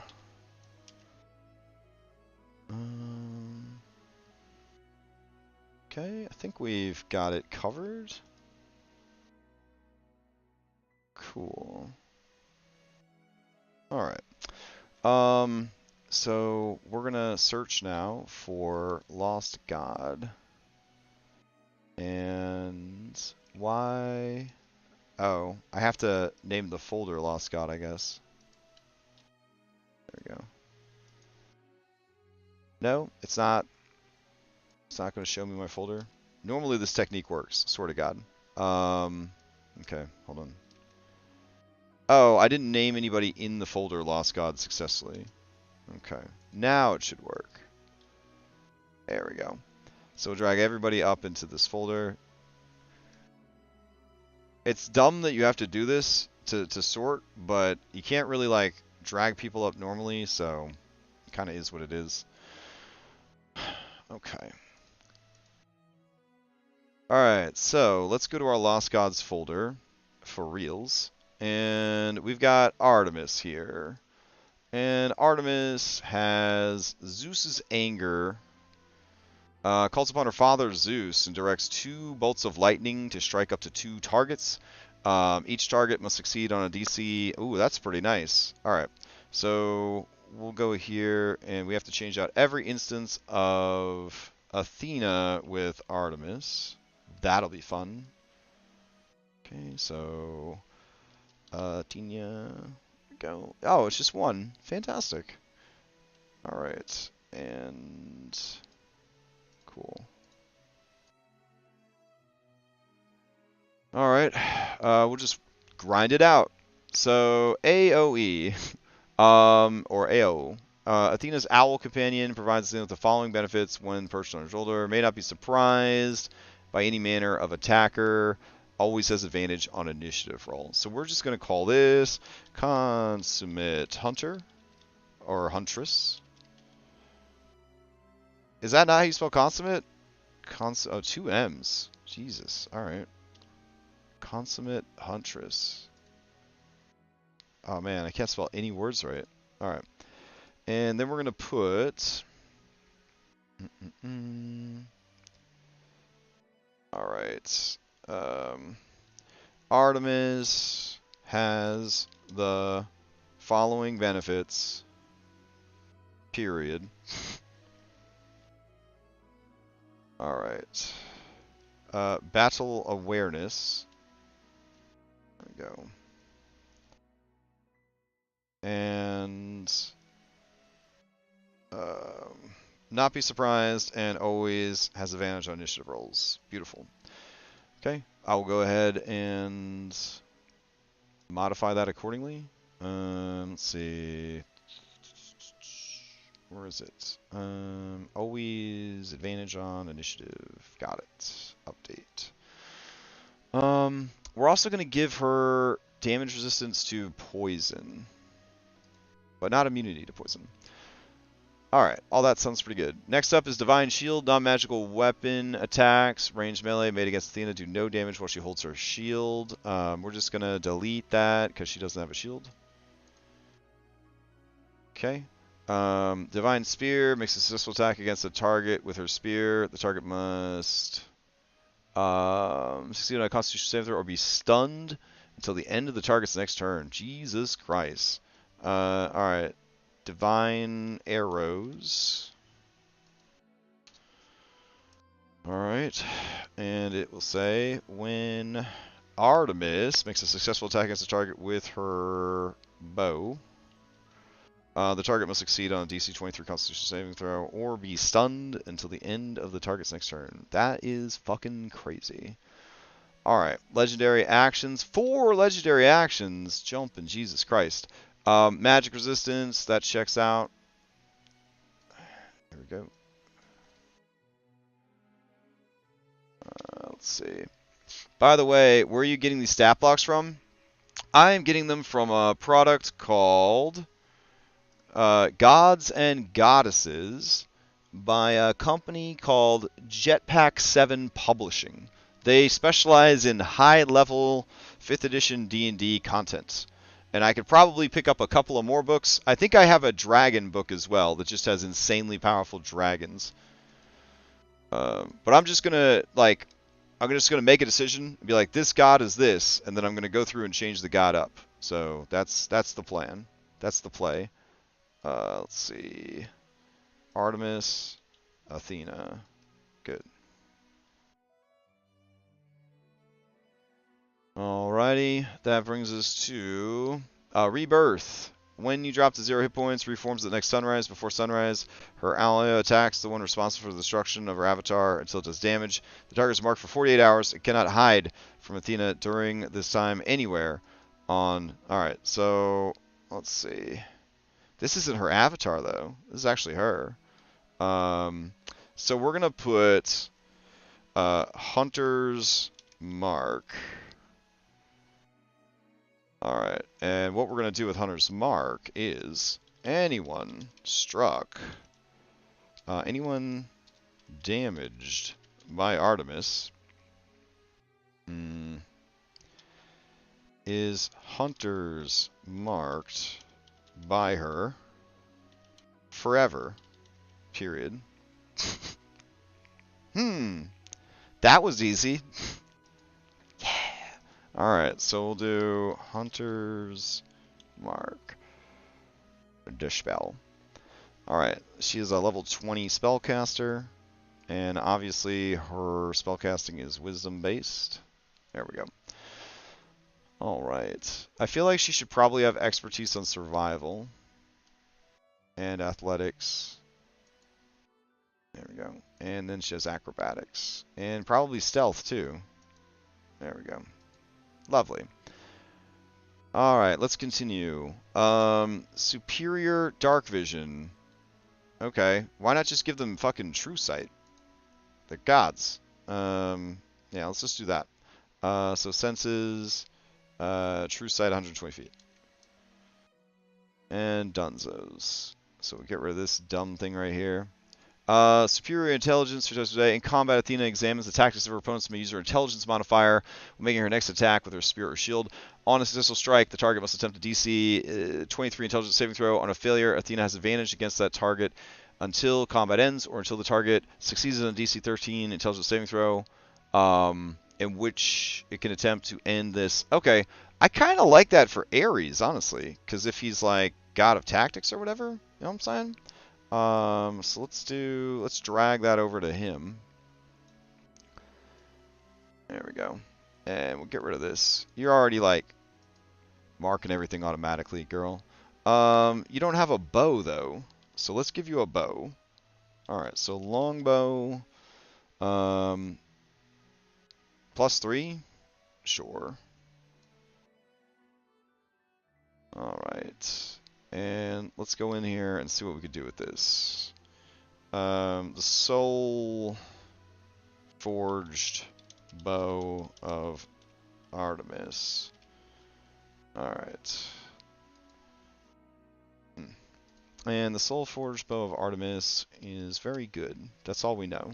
So we're going to go over to here. We're going to raise her dexterity to a 30.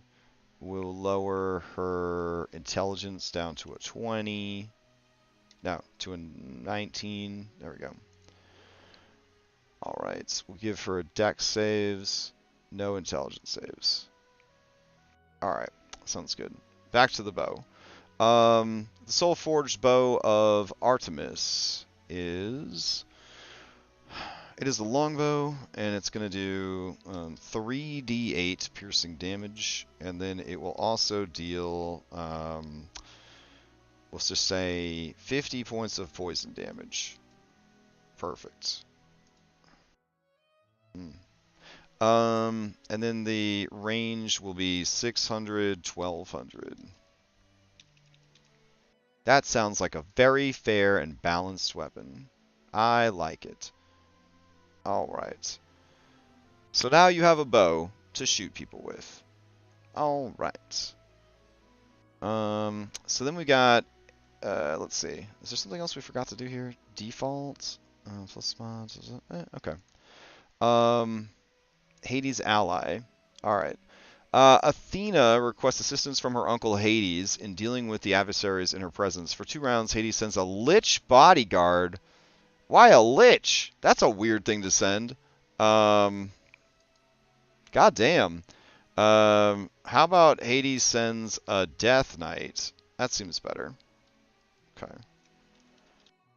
Death Knight's not nearly that useful, though. Yeah. Alright. But a Lich is such a wimp. I don't know. Death Knight. Okay. So, there we go. Artemis sends that. Good shit. Legendary resistance. If Athena fails a saving throw, she can choose to succeed instead. Alright, so we'll get rid of this. We'll go and put Paragon defenses. There we go. And we'll put Paragon actions. There we go. Medusa's visage. She doesn't really have a shield. If a target fails to saving throw by 10 or more, it's petrified. Alright, so we'll put Medusa's visage. Alright, we will put stone tipped arrows. There we go. Alright. And so basically what's happening here is... Okay. Artemis fires a special stone-tipped arrow at a target. Alright. And then, let's see. But the target must attempt a DC 24 Constitution saving throw. If a target fails by 10 or more, it is petrified. The target may choose to avert its gaze. Can't do that. Let's see. All right. Additionally, spectral vipers lash out in all directions at any target within 10 feet of the original target. Targets must attempt DC 20 saving throw, taking 8d8 poison damage to failure or half mission success. All right, I'm kind of into that. Let's just raise the DC up a little bit. We'll just raise it to 30. Hey, hey, hey, hey, hey. Okay. Sounds good. Cost 2 Paragon actions. I mean, you know. All right. And then Zeus's anger. Artemis calls on her father Zeus to just smash everybody. And there we go. That's one bad bitch. Okay. I like Artemis a lot. Artemis, Lost God. And we'll go into here. And we'll go to Oodle. Nope. We'll go to, let's try to stay a little organized today. We'll go to tokens. We'll go to new folder. And we'll put Lost Gods. There we go. All right, let's go grab our Artemis. Let's see, we did this earlier today, so where the fuck is it? Janus, Artemis, there we go.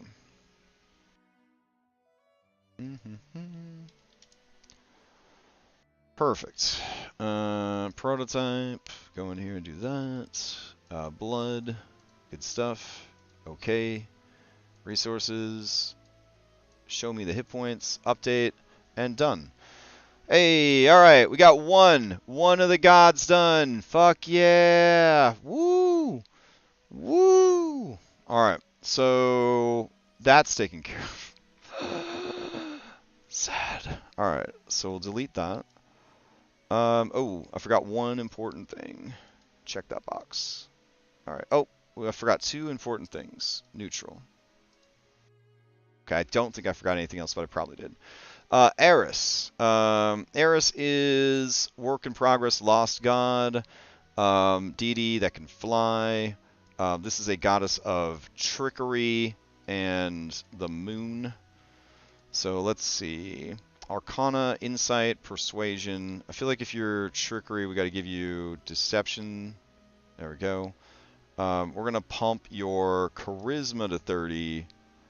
We will drop your other stats down a bit. There we go. To quote-unquote compensate. Combat casting. Ishtar does not need to concentrate to maintain spells. Well, that's nice. I mean, all of our big bosses have that ability, but I like that you actually have it, though. That's kind of cool. Duration. And can concentrate on 2 spells at once. Hey, hey, hey. Alright. Counterspell. You can cast Counterspell as a bonus action. Oh, sweetie, that's not that's not how Counterspell works.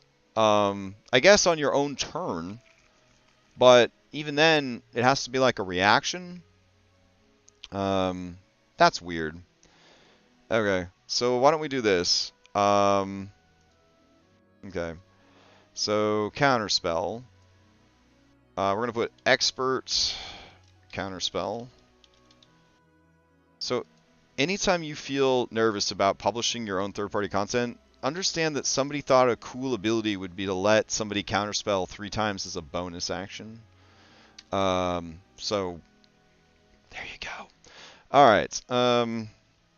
When casting Counterspell or being counterspelled, Eris has advantage and forces disadvantage on opposing creatures. Has advantage against and forces disadvantage on opposing creatures. That sounds pretty good to me. Alright. Let's see. Expert counterspell. Innate spellcasting.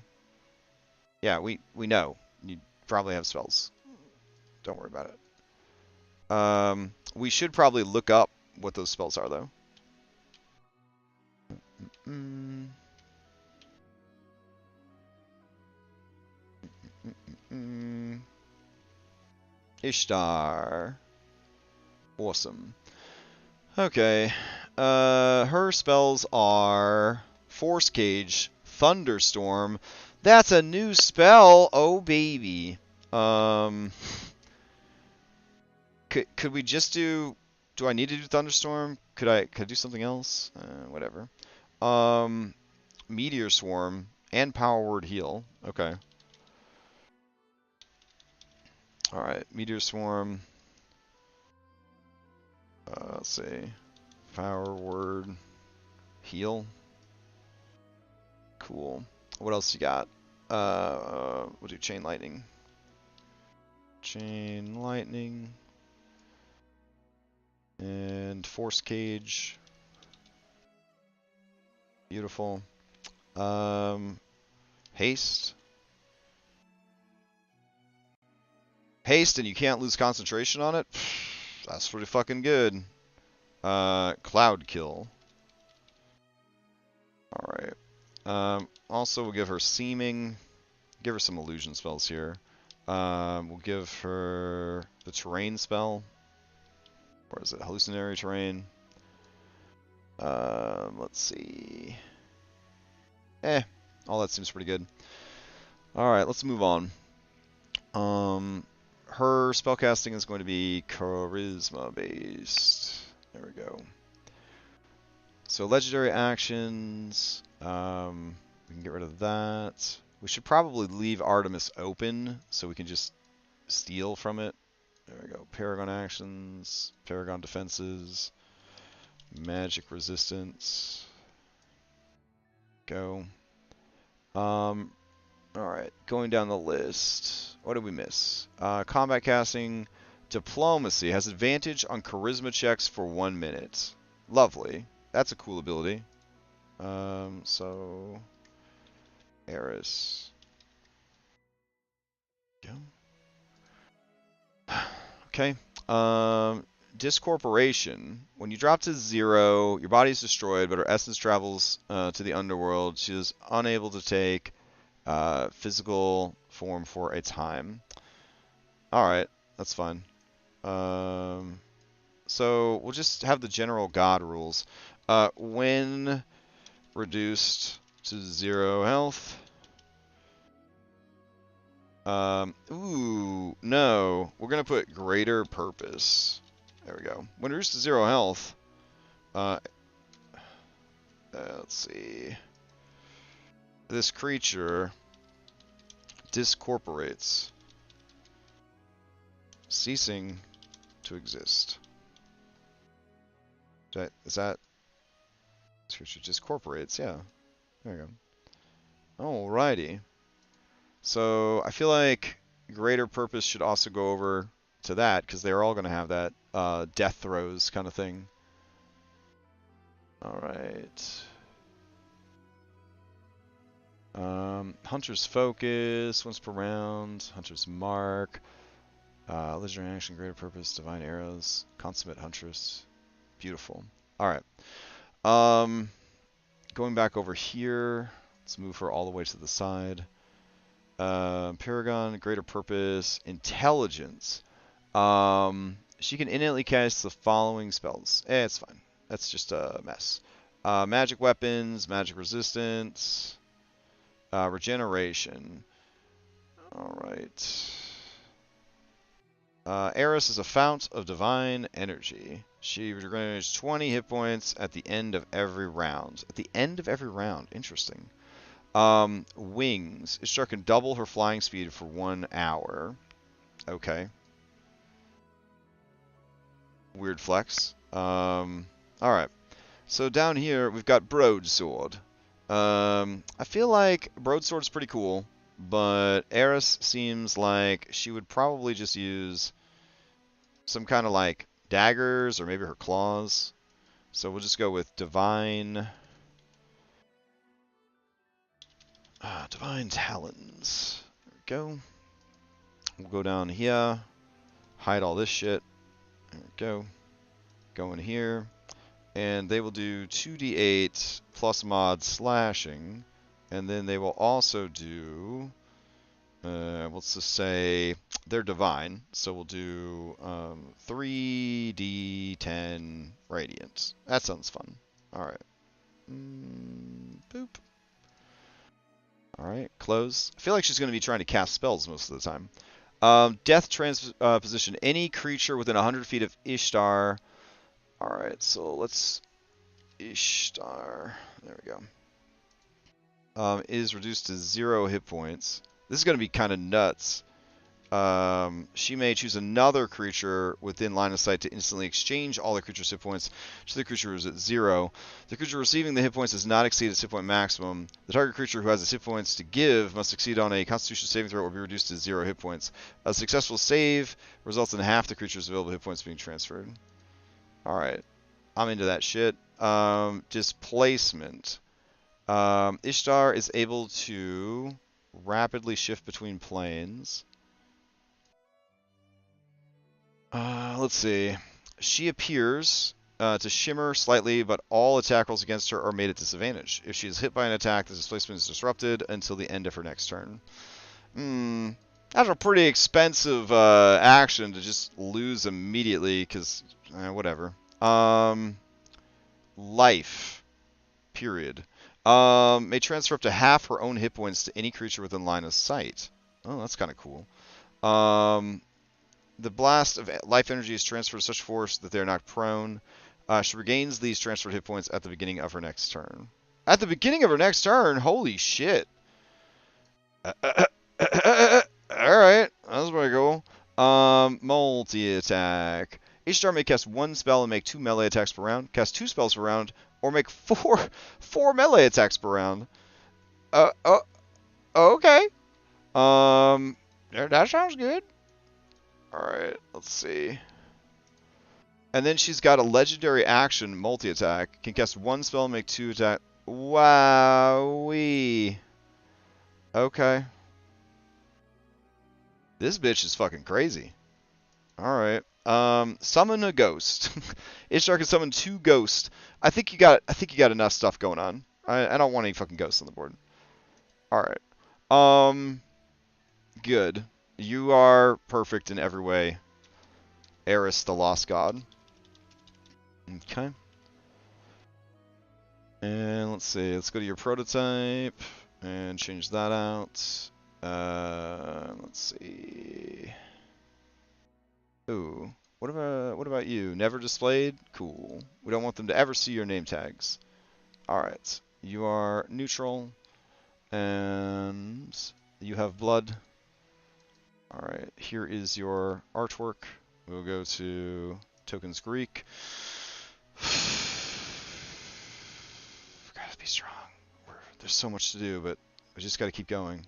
Alright, and we'll go here, and we'll grab Eris. I got Ares with no helm. Ah, here we go. Eris. Okay. Alright, do that, up, go here, punch in, and good. Yikes. Alright, and let's see, that's 2 gods done. Alright, Hecate, let's do it. Hecate, you're supposed to have a ton of spells, right? What are your spells? Hecate has 3 heads and 6 eyes. She cannot be flanked or surprised. Oh, wow. Hecate has an innate mental haze around her. Oh, shit. Okay. Let's start digging through this. You need Paragon actions, Paragon defenses, magic weapons. You need magic resistance. There we go. We don't need this part right here. Alright. Alright, Hecate, you don't need this anymore. So we'll get rid of that. Alright, Frightful Presence. Creature first enters 30 feet Hecate must proceed on a DC 15 saving throw or be stunned. Well, I think most people are going to be okay with that. Intercept Prayer. As a reaction, Hecate can counter any spell cast by a Paladin or Cleric within 60 feet. So we're going to say Divine Caster. There we go. The target must make a DC 26 Wisdom saving throw on a failure. The spell's effects are under the control of Hecate. She can choose either to negate the effects or have them affect any creature or group of creatures of her choosing. Holy shit! Alright. Legendary action. Delete that. Living Magic. Hecate does not need to concentrate to maintain her spell duration.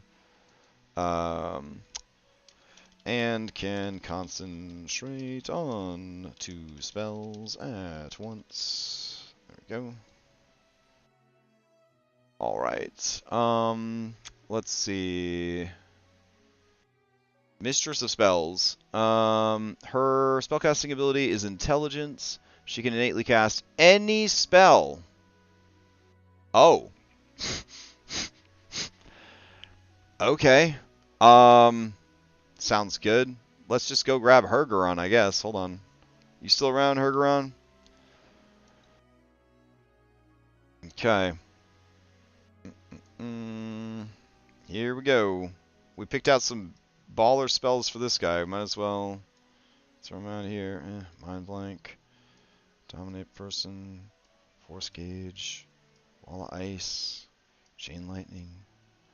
Telekinesis. Okay. We're getting there. Dominate Person. Magic Missile. Dimension Door. Okay. Alright, Wind Wall. Speak with Dead. We're almost there. I swear to God. Glyph of Warding. Fly.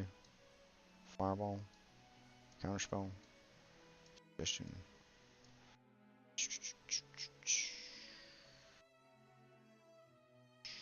Locate object. Mage Hand. Oh, Chill Touch for sure. What am I thinking? Nobody could heal? Fuck all that. Alright. Command. Detect Magic. Guiding Bolt. Shield. Whew. Okay. God damn.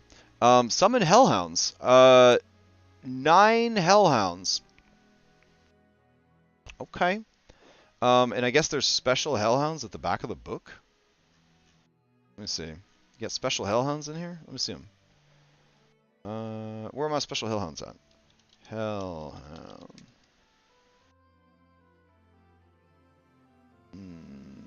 Elite Hellhounds. These elite Hellhounds serve only Hecate and will fight to the death for her. Okay. Works for me. Let's see. Hellhound.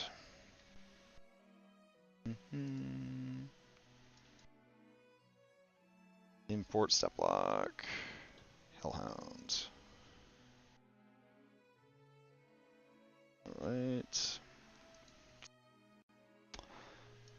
And let's see, we're going here, going here. We'll go to Tokens Reek. We'll go to Fiends and Tieflings. There we go, Hellhound. Grab that. Prototype. Go yeah. Lime Green Blood, sounds good. Resources, always on for owner. Updates. Excellent. Go to Companions. Drag Hellhounds over. They appear with magic. Close. Alright. Well, that's fucking cool. Alright, what else you got? What else you got? Summon Hellhounds. Alright, actions. You don't actually have any physical attacks. Okay. Blessed Punishment. Looks at a single target that she can see a ray of sickly green light blast from her eyes. It is a disintegration ray. Jesus Christ. If this damage reduces the target to 0 hit points, it is disintegrated. a disintegrated creature, and everything it is wearing or curing, except magic items, are reduced to a pile of fine gray dust. The creature can be restored to life only by means of a true resurrection or wish spell. This legendary action automatically disintegrates a large or smaller non-magical object, blah, blah, blah. Sounds fantastic. Magic items are unaffected. Life to death costs 2. Hecate creates a 10-foot wide cone of necrotic energy. Why does it say... oh, I think magic items is not affected. It's supposed to be part of the last thing. Oh, well. So this is actually supposed to say life to death. There we go. Cost 2 actions. Hecate creates a 10-foot wide cone of necrotic energy originating from her. All creatures within the cone must make a DC 26 Constitution saving throw. On a success, nothing happens. On a failure, a creature is reduced to half its hit points maximum and is knocked prone. At the end of the creature's next turn, it must make another DC 26 Constitution save. If it fails the second save, it is cursed and cannot heal by magical means for the next 24 hours. Additionally, if the target creature fails the death saving throw during the next 24 hours, it immediately becomes a zombie. A remove curse or greater restoration can remove this curse. This bitch is awesome. Oh my god. Spell immunity. Hecate may choose to be immune to any spells of 6th level or lower until the end of her next turn. Alright. Spell reserve. Hecate may immediately cast any evocation or necromancy spell with a casting time of 1 action, 1 bonus action, or 1 reaction. No spell components are required. And then teleportation. Magically teleport herself or anyone she can see, along with the equipment to be worn, to an unneon pocket. Oh, wow. Do they get a save against it? Alright. So we'll do charisma save. Unwilling targets may charisma save DC 27. Whoo! This is a cool boss. Oh my god. Alright. So let's get that set up. Here we go. Never show your name. Make sure you're neutral. Lock in your thing. Give you some blood. Okay. Go here. Navigate to your folder. Tokens Greek. Let's see. Lost Gods. There we go. And where is that? Okay. Okay.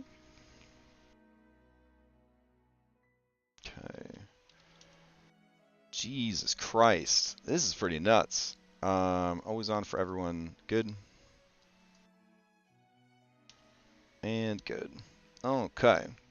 Let's see. So I think that puts us at 3 out of 8. I want to cry forever. We may have to... I'm getting to a point where I will have to go pick up my kid eventually, and I'm getting so tired of prepping. I might need like a mental, like a brain break for a little bit.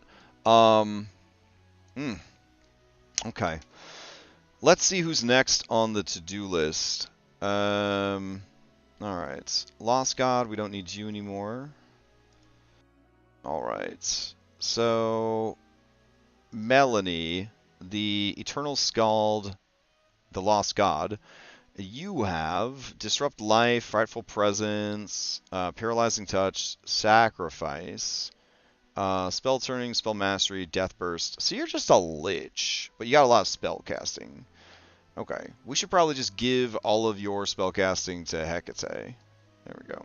So Power Word Kill, Power Word Stun, Plane Shift, Finger of Death, Globe of Invulnerability, Disintegrate, even though you have Disintegrate Eyeballs, Wall of Force, Cloud Kill, Banishment. Alright, Fireball. Alright, cool. So I guess that's not going to help us too much. I just want another Lich, so we are going to delete that. Okay. Let's see. Alright. Nyanganzi, what is your thing? Let's get back up in this document to Nyanganzi. Let's see.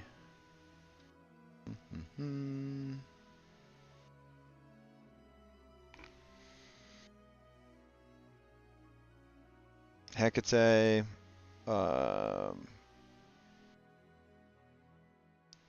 All right, Nyanganzi has a bow, which is kind of cool, but not necessarily what we need. We could have given that bow to somebody else. Let's see. Paralyzing Sight, Arrow of Lightning. Um, hmm. Okay. Who is left that we need stuff for, though? Let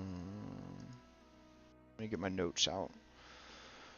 Alright, we need Sea and Sky still. And we need the Pathfinder. We need Dionysus. Let's see. We need Forcus. Okay. Let's see what we could do. Let's see. 5e Poseidon.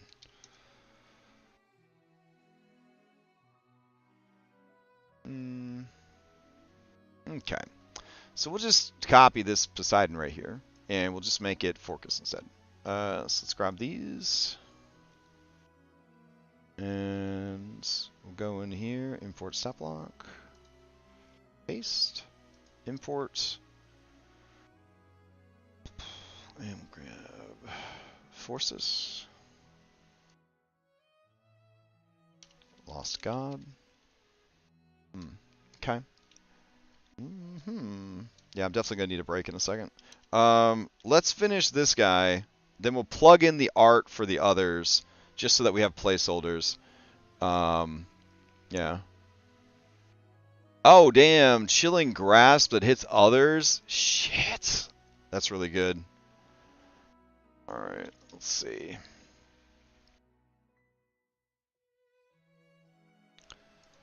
Alright, so Forces the Lost God. What do you bring into the table, cutie? Let's take a look. Alright, you got a low... You're lower than everybody else so far. That's okay. Don't feel bad about it. You're amphibious, but you're not. Your name's not Poseidon anymore, so you're gonna have to let go of that. So there we go. Oh my fucking god. All right. So you're amphibious. That's great. Godly weapon, bro. You could have just put magic weapons and magic resistance. You didn't have to call yourself a godly weapon. That's a little embarrassing. Okay. Let's see. Paragon defenses. There we go. Paragon actions. And greater purpose. Alright. So we can get rid of godly weapon, because that's a joke. Let's see. Ichishioid Shoal. 60-foot wide shoal of marine creatures who stay centered on him until they receive a command. Any creature other than Poseidon who starts its turn in the area. That's fucking wild. Must succeed on a DC 24 Constitution save or take 11 piercing and 11 poison. The shoal needs at least 2 feet of water to appear. That's just silly. Okay. So we're going to put Great Barrier Reef. And we're going to say that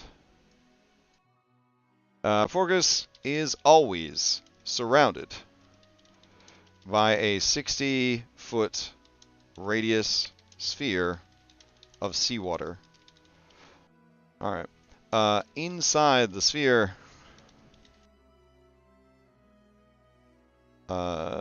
is difficult terrain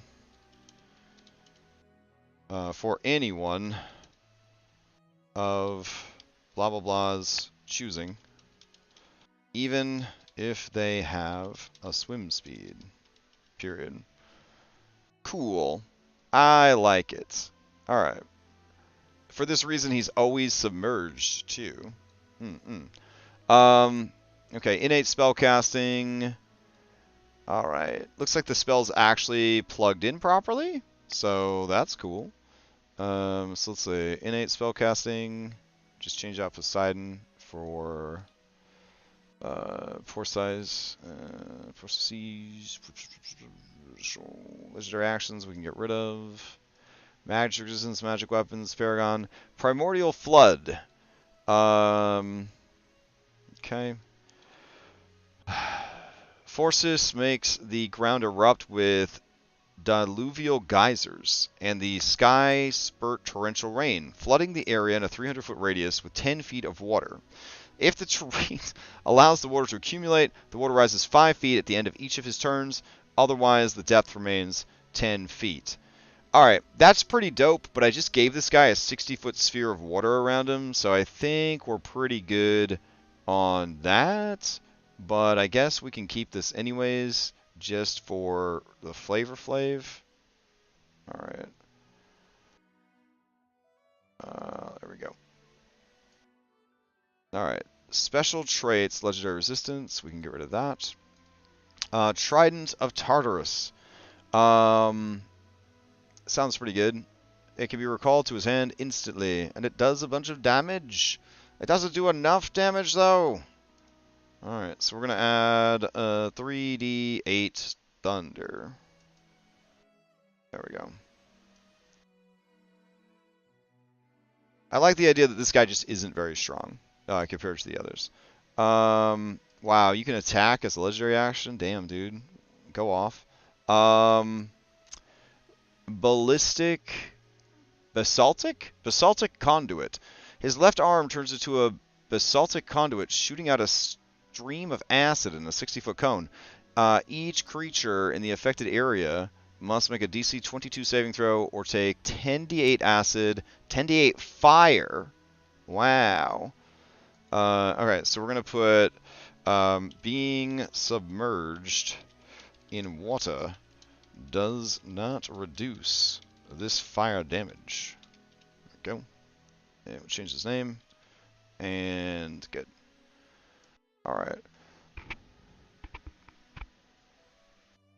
Yeah, they'll just wish their way out of all their fucking problems. For sure. Alright. Command the sea. So we'll just say can summon a let's see, giant shark, or giant octopus. Fantastic. Alright.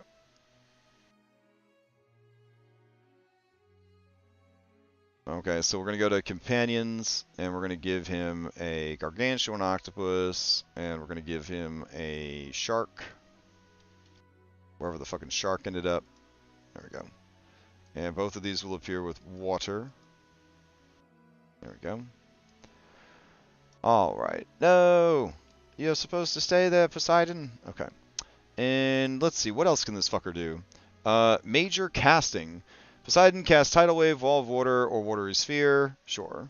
We could definitely see Watery Sphere coming in big clutch. Big clutch. Minor casting. Control water, dominate monster, but it must have a swim speed. Okay. I like that Aquaman vibe. What else you got? Multi-attack. 3 attacks with your trident. Alright, I'm into that shit. There we go. And then watery form. You momentarily assume the form of water, reducing incoming damage from attacks, including area attacks, but it doesn't apply to lightning damage because you're a water Pokemon. That is cool. I think that is a cool guy. I don't think he is nearly as tough as the others, and I think that's okay. They don't have to be all like fucking broken as hell. Let's get him plugged in.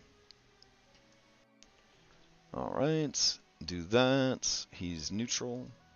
We go to appearance. He's a big boy. Okay. Blood. There we go. And let's see, resources. I want to see them hit points, son. And let's go grab your art. So we'll go to Tokens Greek. Lost Gods. Okay. And where you at, Fish King? Fish King. There we go. Ford Town, but so many more to go. I'm sad. It's so much work. And then we still got to do Skilla. Yeah. Hecate can cast Wish. Yeah, for sure. It's gonna be a rough time. Alright, so we have 4 of the 8 gods done. They are all fucking phenomenal, and cool. So I'm very happy about that. So let us, let's see. Hecate is done, Fish King is done, Moon Maiden is done, and Artemis are done. So we will highlight all those. We got 4 more we've got to do. I'm going to take a little bit of a break, rest my throat, get something to eat, and then I will come back probably for part 4, where we will continue working on these gods. We might not have to worry about the angel. I believe Scottrick sent me his stat block for his biblically accurate... Oh, no. That was for a different angel. So yeah, we are going to have to worry about making a kick-ass angel. But, you know, we'll figure it out. All right. So I'll be back maybe in like 30 minutes or so. We'll do another hour of prep. We'll see how it goes. Hope everybody's enjoying their Monday, and I'll see you next time.